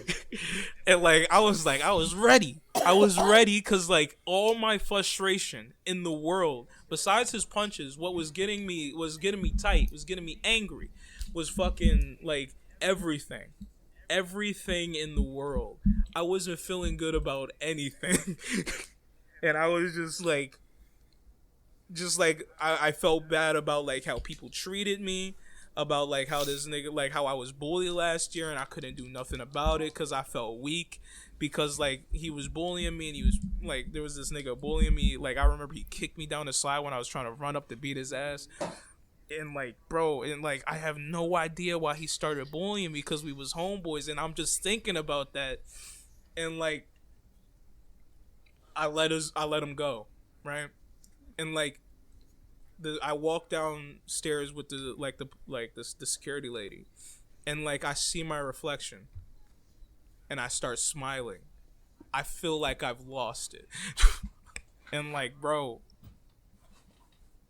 young black men need role models. I'm just gonna say that, bro, because like I had no positive depictions back like when I was growing up. Like we didn't like have like all like the cool, like we didn't really have like a lot of cool black figures. We probably did. I didn't see any. They weren't like, if they were there, they were old. They weren't new. They weren't coming out that much. A lot of the shit that I saw on TV was like blaxploitation shit. You know, like just like hood TV shows about like bad shit happening to black people. A lot of like black movies coming out was like 12 Years a Slave, like, you know, My Time as a Slave, I'm a Slave. All these slave movies. Where's the cool action? I'm black saying, bro. that I can see, bro. All these like, movies making us just like depressed. Like, damn, we used to be in slavery back then. What is that going to solve? I like them. I like those like movies because I like white people feeling bad about this shit. Cause like, you know, cause you know, we ain't done nothing about slavery. Like it happened, but they ain't do shit to address like the aftermath of like black people still living in poverty and shit. Like, and I like the fact that like white people get reminded of that and they get sad, but like I don't feel like they actually get the message, bro. They ain't get the message till Get Out. And even then, like, they still, like, had some time digesting it. And, like, then, like, bro. I was just troubled. You know? That whole situation in elementary school, it had me fucked up. All I want is just for I didn't even people get suspended. to realize that, yes, privilege does exist in this world. Like, there are, like, economic disadvantages that we have to face because of slavery and because of Jim Crow laws. That's all I want. Like, I don't even want people to put BLM on their fucking bios. Like, that's all I want is some recognition. Like, I'm tired of people being like, oh, that happened 100 years ago. Like, damn, nigga, like, okay, it happened 100 years ago, but bro, we can still not even that feel long the ago. effects. Like, Also, quick addition. That young boy I choked, after that situation, wanted to be my friend the entire year. it'd be like that. He was like, "Hey, Stefan," like it was so weird. Twilight Zone episode. It's like after Goku beats like somebody up and they like start joining on his side. That was some Naruto shit. Yeah, Some nigga, like, bro, nigga was basically bringing me flowers. Some JoJo beat. Yeah, I was gonna say after Koichi beats up the dude with the lock. I feel like it's supposed to be that way.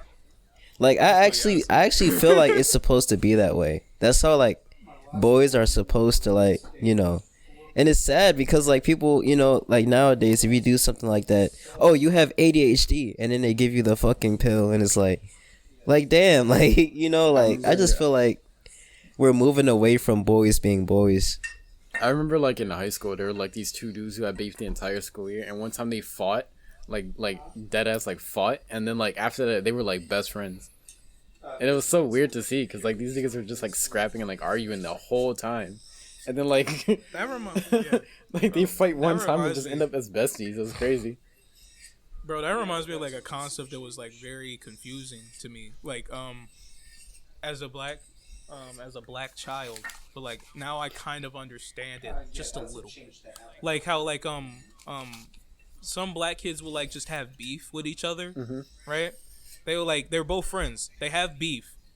And then like they get another one of their friends to moderate a fight between them, and they just start scrapping heavy. And after the fight, best friends. They just go back to being friends. They just need to get their aggression out. It's very... It's going to sound racist if I say that. It's like... No, actually, it is. It's not racist. It's very animalistic. It's like, it's in human nature. It feels like very, like, human nature-y. Like, yeah, we're just going to beat each other's ass. It's not racist, because, like, every race... I feel like every race does this. You know? Like, it's a human thing. I think in Peru there's like a... I just think it's odd. Yeah, I think I read somewhere like in Peru or somewhere. There's like a custom where like once a year they have like this big ass like fight festival, and any beef like any beef you have with somebody, you just get it out on that day and just chill for the rest of the day or the rest of the year. Yeah. Wait till I see your ass at Boxing Day, Tim. Alright, nah, you wanna talk all that shit about my wife's lasagna. Let me see you at Boxing Day. Stop fucking with me, man. Come on. I'll see you on the purge. Hey, let me see you at the purge. I got that shit on. I got it on me. I keep that shit pumped I'm waiting up, all baby. year for this, baby. Yo, bro. I want to add a disclaimer real quick that Boxing Day is not what the holiday's called. It is called Boxing Day. What are you talking about? Well, no, Boxing Day is a holiday, but that's like it's basically like another like Christmas type holiday where people give to people. He's your box for today. No, there is a day called Boxing Day where they start fucking niggas up. What are you talking about? I'm right. Maybe there's another day called Boxing Day as well. Like there's two. I looked it up. It says other uses, but the only other uses I'm seeing are movies. Okay, I found what I was talking about. It's called Takanakui. It's like a day. Yeah, it's a fighting festival. You just like beat up a person you have like beef with, and that's it. I'm fucked up, man. Where the fuck did I hear Boxing Day? That's Canada. I'm gonna say Canada. That's Canada. Canada. We got them twisted tongues. That remind me of that one fucking that one country that like they had like basically like a blackface version of Santa Claus. Oh, what is it called? It's like some German stuff, right? Yeah. Like they had like a blackface version of Santa Claus, and like they just was defending to the death this tradition to like do blackface Santa Claus. Oh yeah. Because it's, like basically he just has soot on his face. It's Black Pete, yeah. Black like, Pete. Yeah, Zwarte Pete or something like that. I'm not Amsterdamian, like, but you know that. Amsterdam. It's like it's very odd. Y'all know what's crazy? Very odd. What's up? What? This isn't very related. Well, it is related, but like my folks was telling me about like Santa Claus in Africa, primarily like the Ivory Coast, like in Liberia and stuff. And like it's crazy because their Santa Claus, like he doesn't give gifts. He like he breaks into people's houses and he asks for money. Like it's hilarious actually. And the whole idea is that you're supposed to like support your local Santa Claus so that God blesses you 100 times more. No, he's robbing you, bro. Wake up. That was created by the fucking mega churches, bro. No, because imagine if like Saint Nicholas like climbed down your. I know we don't got the chimneys. He busted in your window, right? Ho ho ho! Run your pockets. Black niggas Like don't got chimneys. he holds that elven glockenspiel to your head, and he's like, "Run your pockets." Ho ho ho! Hey, you gotta give Santa gifts. Fuck you thought this was? I realized, Christmas. Like, bro, I knew Santa Claus was fake when I found out that niggas don't that our fireplace was fake. Oh my niggas, like, we live in a row home. My parents kept it. No fireplace. My parents kept it 100 with me. They said Santa Claus does not exist, and you will not be getting gifts this year because gifts are expensive. I'm gonna keep it real with you, G. Santa's not real.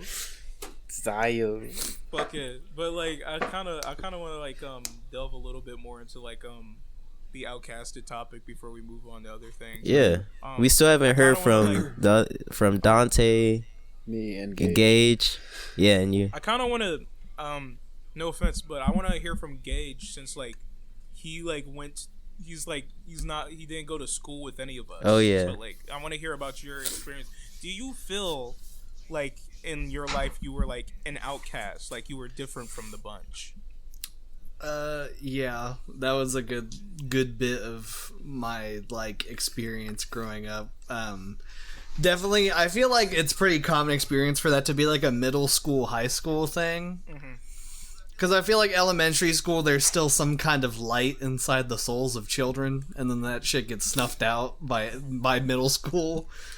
And then, like, middle school, like I was saying earlier, I think that's when kids are, like, the meanest. That's when, like... Yeah, for sure. They haven't done growing at all. And, like, they're going through all kinds of shit. So they're just, like, unfiltered, we'll say just the most direct cutthroat shit or, like, physically bully you.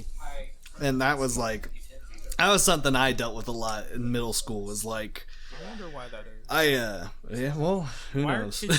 Why are so many kids so soul crushing?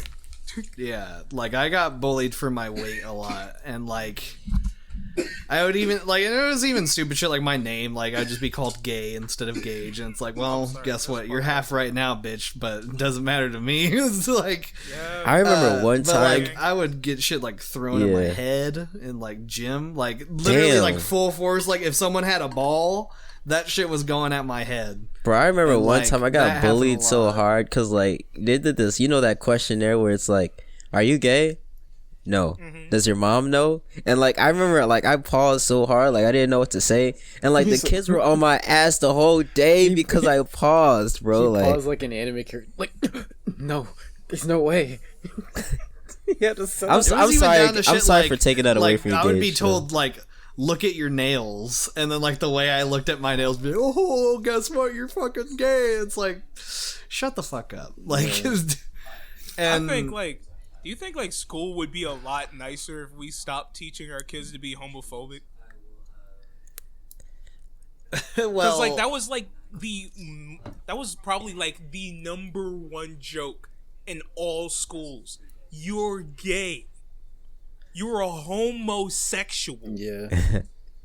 Like in a better world, we would educate with a more open mind, but unfortunately, that's not the case. Yeah. But yeah, like I would get bullied constantly, and that's like one of the reasons I hated PE growing up, and that's why I stayed overweight, is because like I didn't like doing physical activities, because every time I would try, I would just get completely discouraged from it. I remember one of the most fucked up things, and it pisses me off every time I think about it. I remember, so like everyone, like here, you guys know the pacer test, right? Yeah. Like that was like something like pretty much everyone did. And so the pacer test was going on that day, and I remember literally a bunch of the kids bet money that I could not do 20 laps. Oh wow, that's crazy. Like they like actively bet money. Betting money, that's crazy. And bro, I guess what? I did those fucking 20 laps, and I got some money. Like, bro. I was that like filled me with so much just like anger, and I remember like I kept going until I like they I should have gave paid out. you. Some of them did, and I remember one little fucking weasel. I hated that fucking kid. One kid did not pay me. The one thing I will give most of the others, they kept their fucking word and they gave me a goddamn $1. But it still doesn't make me, like, happy about it. I'm like, fuck you for doing that. That's crazy. There's one kid who never paid me, and I was kind of like a fucking pimp. I would like walk in there and like, so how about that money you owed me the other day? Just like, all right, pay up, bitch, pay up. And like he would always be like, oh man, I forgot. And I'm like, and like I went to high school with that kid, and I never forgot it. He probably did. I didn't forget shit. I was like, oh, I had half of mine just be like, where's my fucking $1? Like. To quote like one of our favorite images, nah, the dick eating crazy. For real. Like, bro. But yeah, that shit happened all the time. And like it like crushed my spirit so much with so many things. Like where the point I was even like I was basically giving people fuel to fuck with me. Where it was like there is we were getting weighed once. And then this one kid complained that he weighed more than I did. Like, he was, like, stunned that he weighed more than I did. And he thought something was wrong. And I told him, like, muscle weighs more than fat.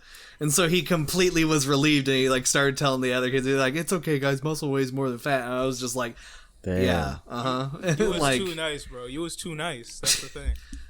Well, you talk about bottling shit up. That was like my forte back in the day. That was like something I did too much. Yeah. And like, it just like middle school was so fucking soul crushing to me. I dealt with so much shit growing up of like being bullied or just being shunned in certain ways that like I used to love school. When I was in elementary school, like, I had such a knack to, like, learn things, and, like, I loved school. Because that was a time where people were less of fucking assholes. And, like, it helped that I grew up in, like, a very diverse area where, like, we were all, like, in the poor part of town. And, like, no one had a stick up their ass about things. So no one was really, like, fucking with people. It was, like, nice and calm. And I loved learning and I loved school. And then middle school and high school just completely destroyed that for me. Like to the point where it's even affected my life now, to the point where it's like I gave up on going to college because I went to college for a little bit and it like my spirit was like gone. And like middle school is definitely a lot more of the physical stuff and a lot more just the direct just meanness and just anger like festering within me of like we were all like it was just a very tight-knit group of just a couple of us that were just like the people that no one cared about.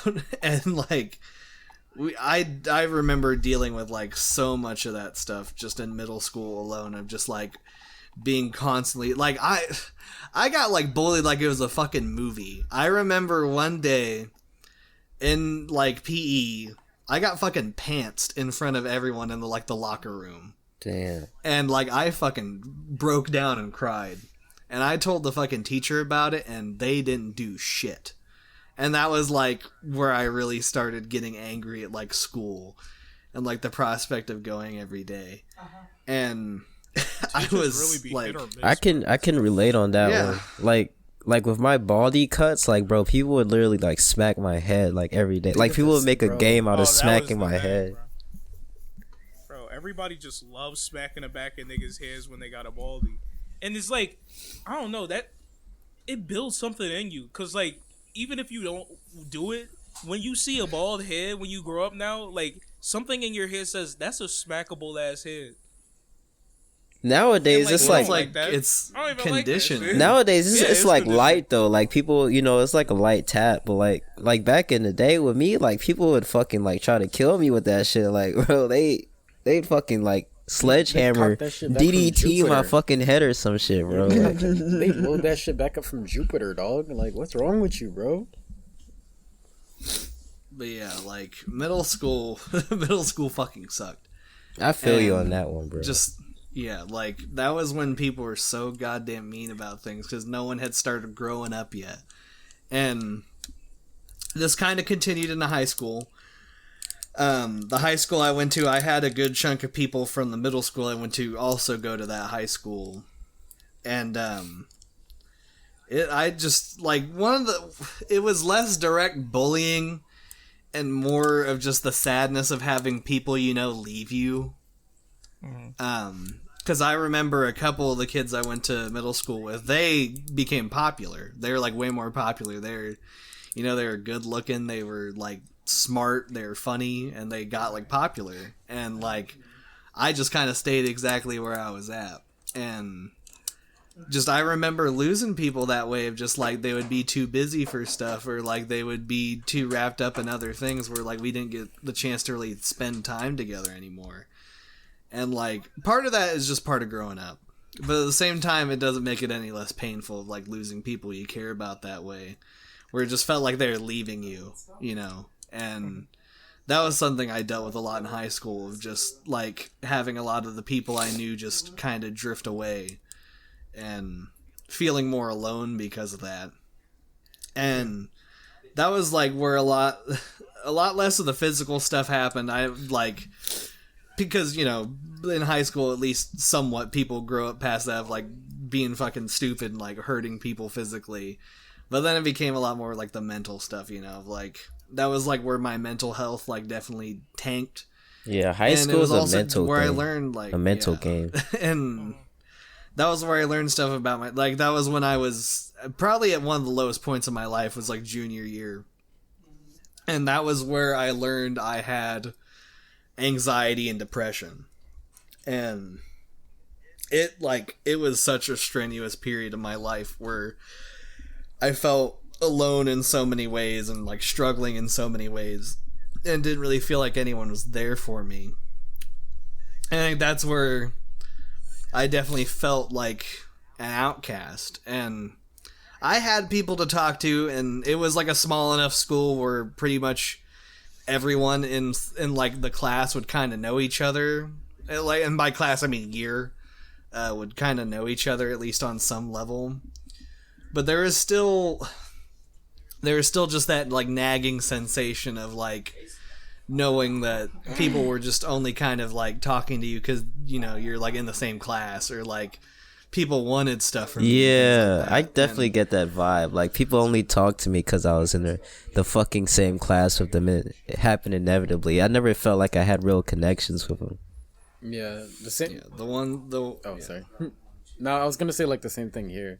It's just like everybody knew me, but I wasn't close to anyone, and I never like really put myself out there to like interact with a lot of people, because I was always like the first one who had to be like talked to first. Like I was like heavy NPC energy.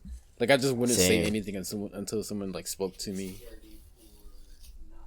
Yeah, and like I will say the one thing I am thankful about is like, used to say we were Ghost. Everyone grew up. Like at some point, like I know I grew up a little bit. I knew like the people I went to school with grew up a bit, and I respect and care for people still. Like even if we don't talk, there's still people from like high school or people I knew since middle school where like I know like they grew up and they like got shit done, and like stopped being so fucking mean to people. And like, I mean, some of the people weren't even that mean to begin with, but everyone's mean to someone. I feel like everyone like can be an asshole to someone or bully someone. And so like I feel like after high school is when a lot of people grow up and realize I was fucking stupid. like there's a lot of that moment where it's just like, man, some of the shit I did I regret, but I can't go back and change it. I just gotta grow up. Like I gotta not really be an asshole anymore. And I feel like a lot of people kind of went through that, like leaving high school. Of course there's some people who still haven't fucking grown up. I don't really know too many people that still haven't grown up, but there are always those people that like have never learned and will always be childish and fucking annoying. Like I remember dealing with it so much, and like I was in the gifted program, and that shit'll burn you out. Like that, I think, kind of ruined me because it put expectations upon me of like, oh yeah, you got to be like smart and successful and everything like that. And I remember like we had this thing called advocacy where it was like Fridays before lunch there'd be like an extra school period, but it was kind of like just your homeroom kind of thing. But I remember being the gifted one. I remember like one of my least favorite types of people was like filled to the brim with the gifted advocacy class, and that was people who thought they were God's gift to man and the funniest people in the world, and they had to say something after every single sentence the teacher would get out. They're like, you know what? This is the perfect time to try my stand-up routine. And like every time I would just like sit there and I'd be like, I like despise you. I would like be so fucking pissed. I've grown past it now, but there is a lot of time like that where I was just so angry at people like for stuff like that. And definitely it's still something I really don't like is when people are like braggarts. I really don't like when people are like sucking themselves off like super hard where it's like, I'm really fucking smart. Like it's like on a grand scale of things, guess what, bud, you're fucking not. And it's like I've kind of grown to learn like there's always going to be someone better, so I should just be satisfied with where I'm at and like find meaning in my own life instead of just, you know, comparing myself to others or just trying to fill up these expectations. I'm just like, I'm going to be me, and I'm going to try to be happy being me. And so even though, like, we're all still outcasts at some point in our life, at the same time, that doesn't matter as long as we're happy with ourselves. And I think that's where growing up goes a long way in finding that happiness, or at least meaning in things. I agree. It's like, it's like crazy, like, hearing your experience, because, like, the way like things happen in your school sounds like really cartoonish, or like what people will say bullying and like teachers are like at school, but you would never really see it. Like you would hear it described in like a TV show. Yeah. You know that like sometimes like fiction is based on reality, but you would never know what the reality is. You know what I mean?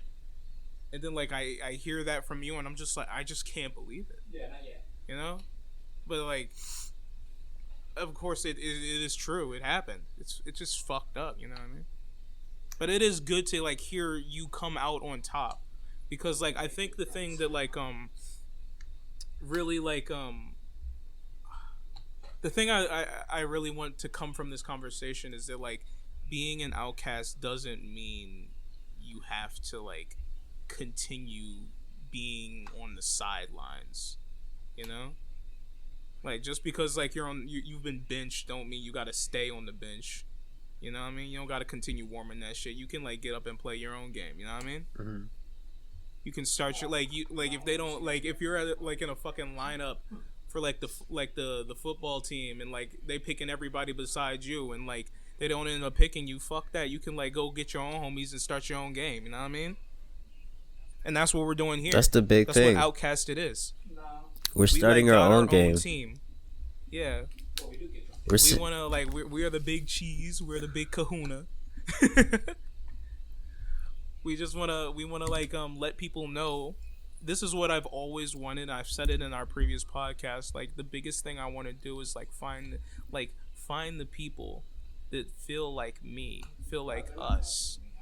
Feel like they're lost and like they don't have a person out there that like understands what they're feeling, and like they see like people be like, yeah, we're nerds, we're outcasts, and then they go on to be popular. Like, you're not really an outcast. Like, not that we're gatekeeping what an outcast is, but like it just doesn't feel like you can identify with the people that even say that they're nerds. And I want to be the ones that say like we are those nerds that you feel like, that you just can't find. You can like confide in us and know we are trying. You know what I mean? For sure. And like, sorry. For sure. I also let me just say something real quick. Continue. Go ahead. Okay, I want to just say that.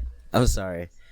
I just saw the text. Okay, I just want to say that, and being an like even if you're that outcast that like bullies other outcasts, like say Edgar that we brought up earlier, I still consider you an outcast because realistically, like the reason people do that is because that's how they're expressing themselves. Like they're trying to fit in with a group, and they feel that in order to do that, they gotta like pick on somebody. So basically, they're insecure like us, but they're using it in a negative outlook that I can't really blame them for. I mean, maybe there's reasons for that, their upbringing, where they came from.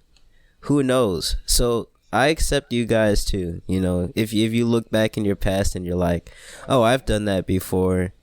Don't think we're trying to, like Stefan was saying, we're not trying to gatekeep anybody. You're all included. It's like, yeah, there's like no wrong way to be an outcast. There's no like right way to be an outcast. It's like being an outcast, like by definition, is like not doing anything right or wrong. Like you just like, you're just doing. You're just doing, but not in the way that people like. So you're just on the sidelines. You know what I mean? For sure. Fucking. But I did want to hear from like Dante actually. Me. Like, what do you? Yeah, like, cause I think like this is really like this was like was your idea to talk about like what it is like to be an outcast and how we feel doing it. I want to hear like what is your experience like with the role of an outcast? Like how like have you ever felt like it? If so, like how did that make you feel? How did that strengthen you? Well, it goes way back into like my early years, right?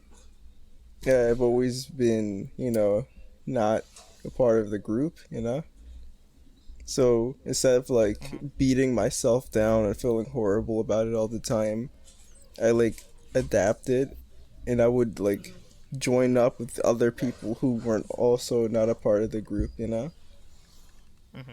That's where I earned my title King of the Outcast.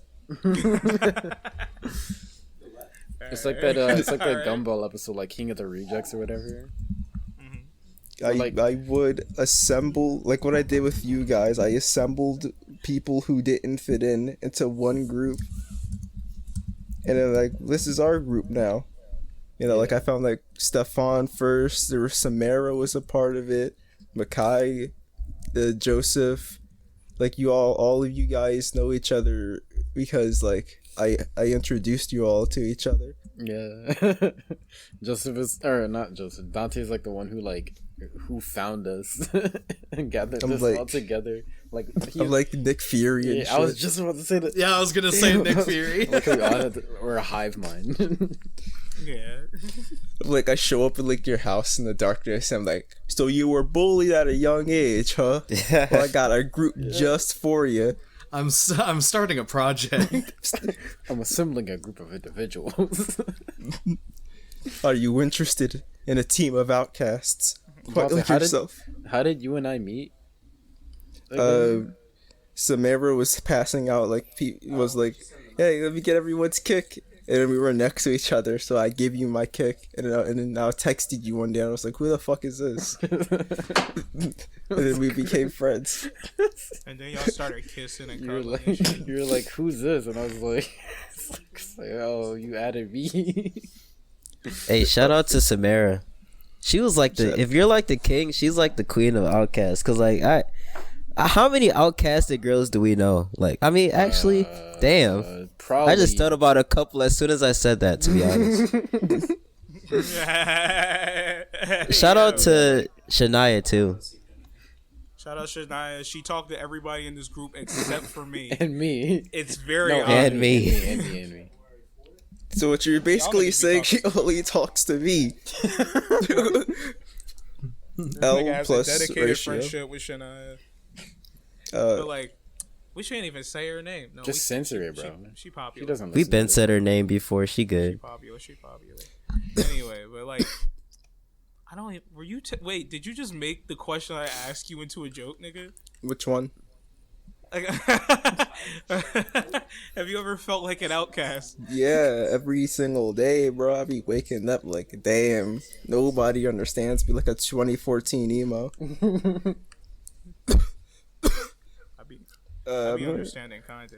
remember, damn, I have a lot, cause like, okay, so as a kid, I switched schools a whole lot, and I remember, I don't know how this is possible, but in every single school they switched me to, I became bullied, bro. It was like impressive at the rate. Like, because I had like the new kid syndrome, bro. Like when you join a new school and everyone's like, "Yo, this guy is so cool," and like everyone wants to be my friend and shit. I'm like, yeah, I'm feeling all y'all. I'm feeling all y'all. And then one day, like a switch fucking hits, and suddenly everyone wants to like fucking pretend I don't exist. And I'm like, damn, bro, not again. That shit was wild, bro. It was kind of funny. I remember it was fifth grade, my first fifth grade class. I had like these three friends, and then like one day they all stopped talking to me. Oh, in fifth grade, there were two Dantes. I was one of them.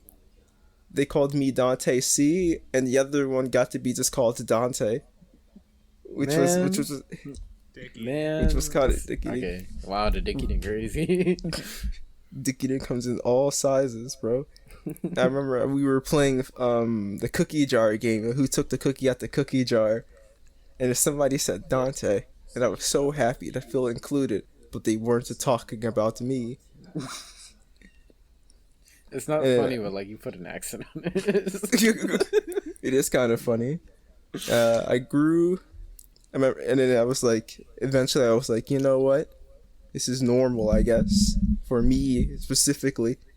And then I just like, by the time I reached middle school, I stopped caring. Mm-hmm. And I guess that made me cooler in proximity. Because, like, I did have a baldy in middle school, but I didn't, like, everyone else that got, like, slaps with their baldies, but I didn't. Damn, People, Dante, I can't imagine you with a baldy, bro. That's crazy. That's true, right? It's such a staple, like with you and long hair. Nigga better hope he never balls. Okay, real quick, I want to talk about this. Just real quick. Getting a baldy for like a black little boy is like the worst mistake ever. Don't do that ever. Worst. Don't do that. Don't ever give your child a baldy. It's hunting season for him. It's baldy season. Those middle schoolers probably always looking for unless you want your skin to kid slap. Unless you want your kid to come home with a lumpy ass head, don't give him a baldy. If you give them a baldy, that's like permission to get bullied. Like, it's crazy. Target painted on the back of their head. Little black kid come home looking like Lumpy Space Princess. It says, "Please bully me" in like all red text. Oh, is that why some old heads be having that lumpy, like the, you know, those old heads that have like the slope in their head and shit? They got baldy slaps too many times. Their head be looking like that fucking XYZ fucking graph that they made us do in high school. The parabola? Yeah, the fucking, I don't even know algebra shit. This is the cassette parabola.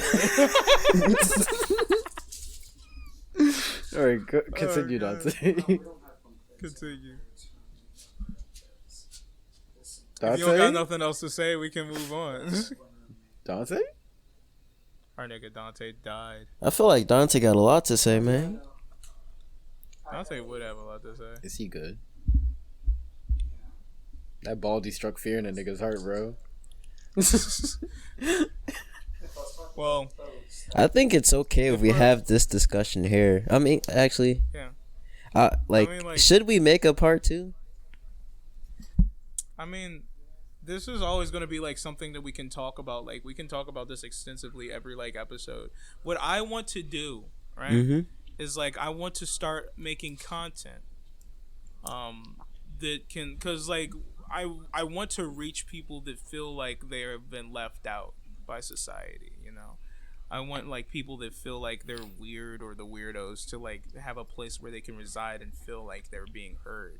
And I don't think we can do that with just like us watching videos like or of us playing video games, you know? Yeah. So like I want us to like make more like meaningful content that can like reach out to people and like make people feel heard.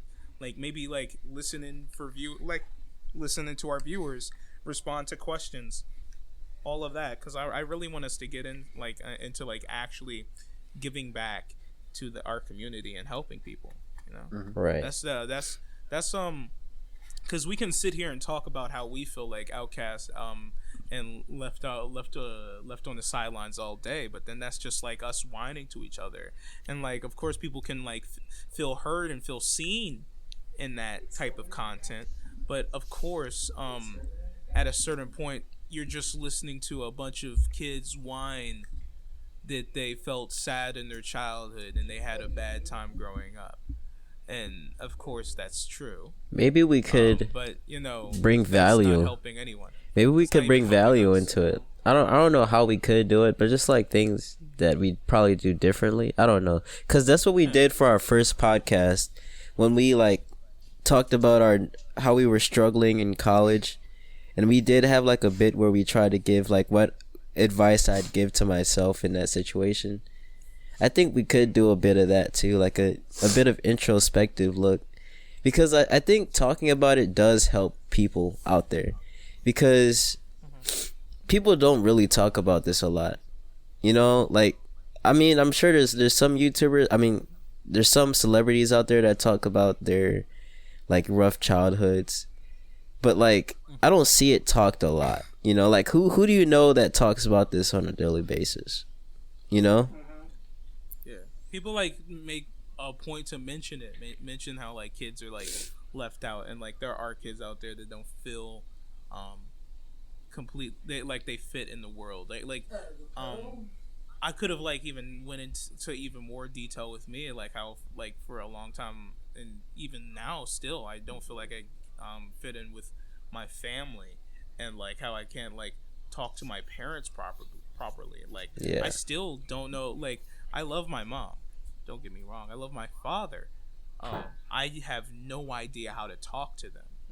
I agree like, with you. Like, and if we do a part 2, like I have like a really because like we didn't even touch on like the topic of suicidality. Yeah. Of like kids like us, because like suicidality like I think we tried to keep it like a little upbeat and not get too dark. Even my story about choking that one nigga out, I like made like comedic, because even though like I made it funny, like it was pretty serious. It was pretty hard for me, like it didn't feel good. I didn't feel good that I smiled after that.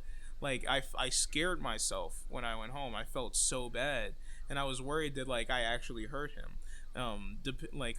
Even despite like making it sound like I enjoyed it. You know, I'm not psychotic. I don't enjoy hurting people, and I don't want to hurt people. Never did, and I never will. You know what? Like, we're definitely doing a part 2. You know, I think we should. We don't even need to call it a part 2, because this is. Yeah, I think it's just like something that isn't restrained to parts. It's just something that we can just talk about. Because like, you know, there's many things we could talk. Because like I don't know, we kept it on the up and up, you know, but like there is like a lot of down and down, and like of course like there will be parts of levity. Like I don't want us to just be talking about suicidality all crazy and like everybody just like this is like a doomer cast, like doom and gloom. Is like, you know, like there's a way out of this. There is definitely a light, and you are being seen, you are being heard.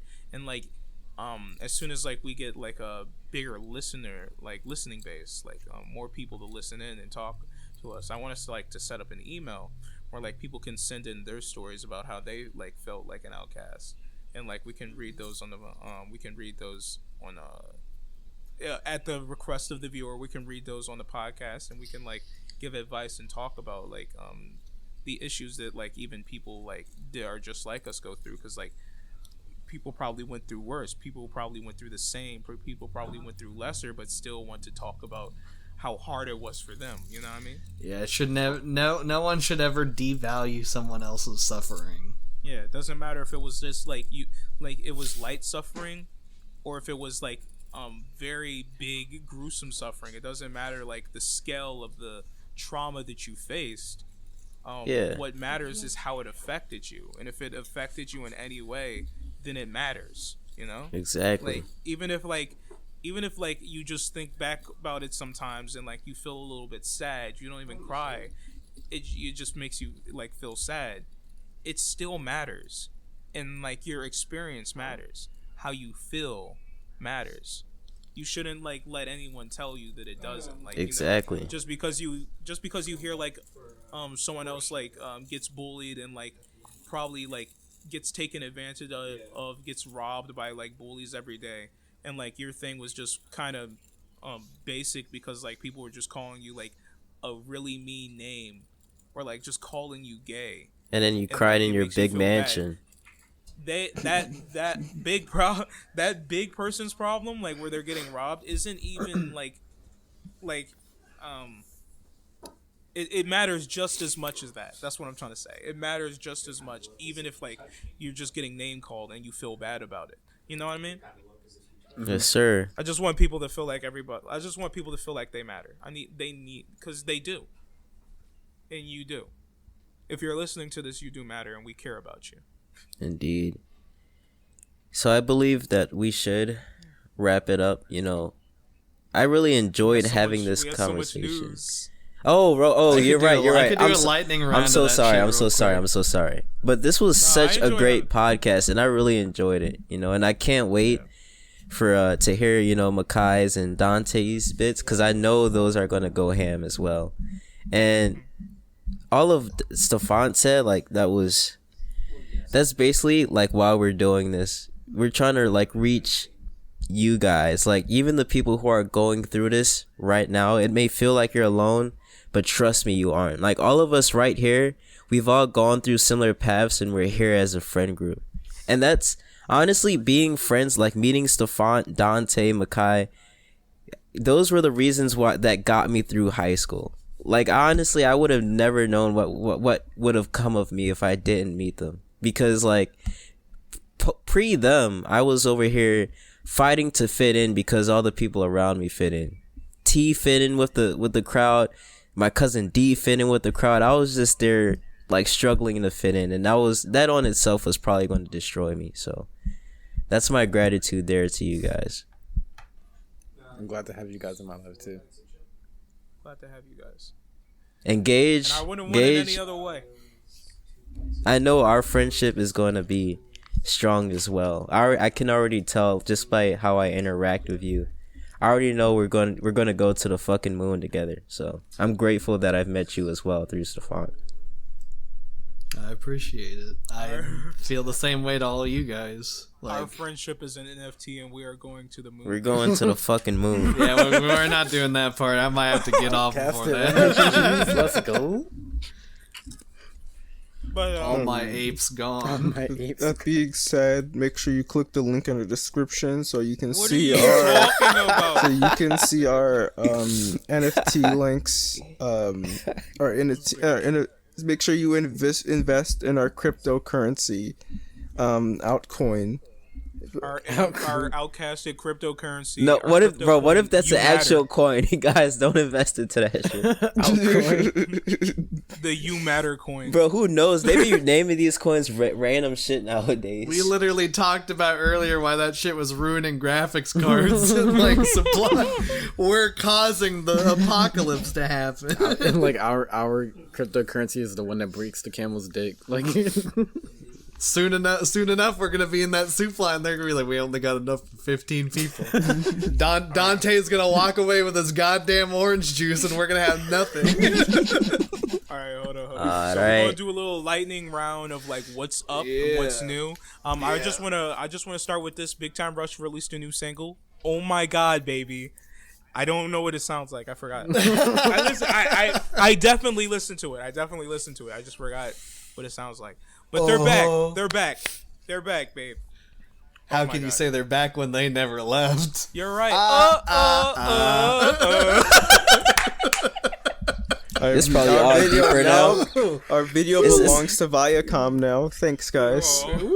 Let's go. It's probably all deeper now. Like now that they're fucking old as shit. Mongolian when throat you go singing. big time. True. Viacom was like, damn, this all our podcasts now. When you get copyrighted. All right, Viacom, where's my money? Where's my dollar? I did my 20 laps. Where's my dollar? Heard you looking for a copy strike. What's that? What's that meme? What's that meme go? Hippity hoppity, you are now my property. That's Viacom when they hit us with that copy strike. I heard you looking for some copyright. I see that. But yeah. Anyway, All yo, right. Gage. Yeah, So, hit us with that lightning fire. I promise I'll in the future we will yeah. make more time for news. I promise. When I things mean, start it's actually fine happening. to do it like rapid fire like this. I think I did a decent job last time. All right. So I'll go through the stuff that I wrote down and wanted to talk about. Continuing off of the last podcast, I did discuss how I wanted the port of beloved fighting game Persona 4 Arena Ultimax to get rollback netcode. Watch the last episode if you want to hear a succinct discussion on what rollback netcode is. It was recently confirmed that rollback was going to be implemented into the game this coming summer. The game releases on the 17th, which is very short time away. I'm very excited for it. That was big news that happened that people are excited about. That'll probably get people to get on the game and help sales. Another thing, Crunchyroll and Funimation have currently merged their libraries once again. It was something that happened temporarily before being split off. But I think very recently, I think it was Funimation that was. It was one or the other that got acquired by Sony. It's interesting news, but I'm not sure how to feel about it. I think it's kind of a bit too all-encompassing for my taste, but at the same time, that's not really going to affect when people pirate shit. It's crazy how companies Yeah. can just buy other companies. That's crazy to me. Quick disclaimer. We do not condone piracy. Wink. No, I'm kidding. We do not condone piracy. Condone piracy. We don't do it. I happily give my money to Crunchyroll myself. Yeah. We Alrighty. got one Crunchyroll supporter here. Everybody else here gets our anime through other means. Not piracy. We don't pirate. We don't do that. That's bad. Another big thing that got announced was the lineup for Evolution 2022. Evo, nigga. Battle at the Bay 2022. Super Smash So the Brothers. lineup is as according: Street Fighter V Champion Edition, Dragon Ball Fighters, Let's go. Tekken 7, Grand Blue Fantasy Versus, Melty Blood Type Lumina, King of Fighters 15, Guilty Gear Strive, Mortal Kombat 11 Ultimate Edition, and Skullgirls! Launch Party Let's still go. going, has not stopped. The Hasn't launch stopped. party started a decade ago, and it decade, still has baby. not stopped. Skullgirls' second encore will be main Skullgirls, stage at baby. EVO 2022. Let's go. And that is something I am. Let's fucking go. Makai incredibly sucks at excited Z Fighters. No, I don't. No, I don't. I'll beat your ass, bro. What's up with it? Stay tuned for when we play Dragon Ball Fighters for a What's video. up? No, what's up with it? We What's up will. with it? What's going on? Bro, the two people that I've seen play against Makai and Dragon Ball have cried. They bro, it was I play against Makai and it's frustrating, but I enjoy playing against this nigga. The other two niggas, bitches. The one of them is in this podcast. Dante, I'm calling you out. Dante, you were weeping? When? I don't know. It was late at night. Huh? I think This Makai's a bit aware of my power level. Yeah. I think he knows. I think he knows I that will I'll not put up further allow- put I up a bit of sense a fight. strong presence. We will have some fighting game content later on the channel. Wait, but yeah. Okay, so since that's the end of the news, let's talk about some things that are going on with the channel. More gaming videos coming, baby. Yes, we got sir. some more. We got way too many gaming videos coming. We're working I don't think on it's too broadcasting. many. Not too many. We got a normal schedule of fighting games coming. There was something called the loss session Lost session. that we were I'm gonna just mention it here. Me and Gage. Why am I saying me and Gage? Stefan Collins fucked up. Tune in the violin. I fucked up. You're saying it like someone died. You're like, I'm so sorry. Sound like a Logan. It sounds like a Logan Paul apology video. Yeah, he Shit. sat down. Wait, he sat down in front wait. of a camera and just like took a sigh. Like, Wait. No, I died. That's who died, man. I fucked up and killed myself when I heard how bad the audio was during our second session of No More Heroes, in which there were so many good funny jokes, in which I died to the third boss for 2 hours. 2 fucking hours of tears.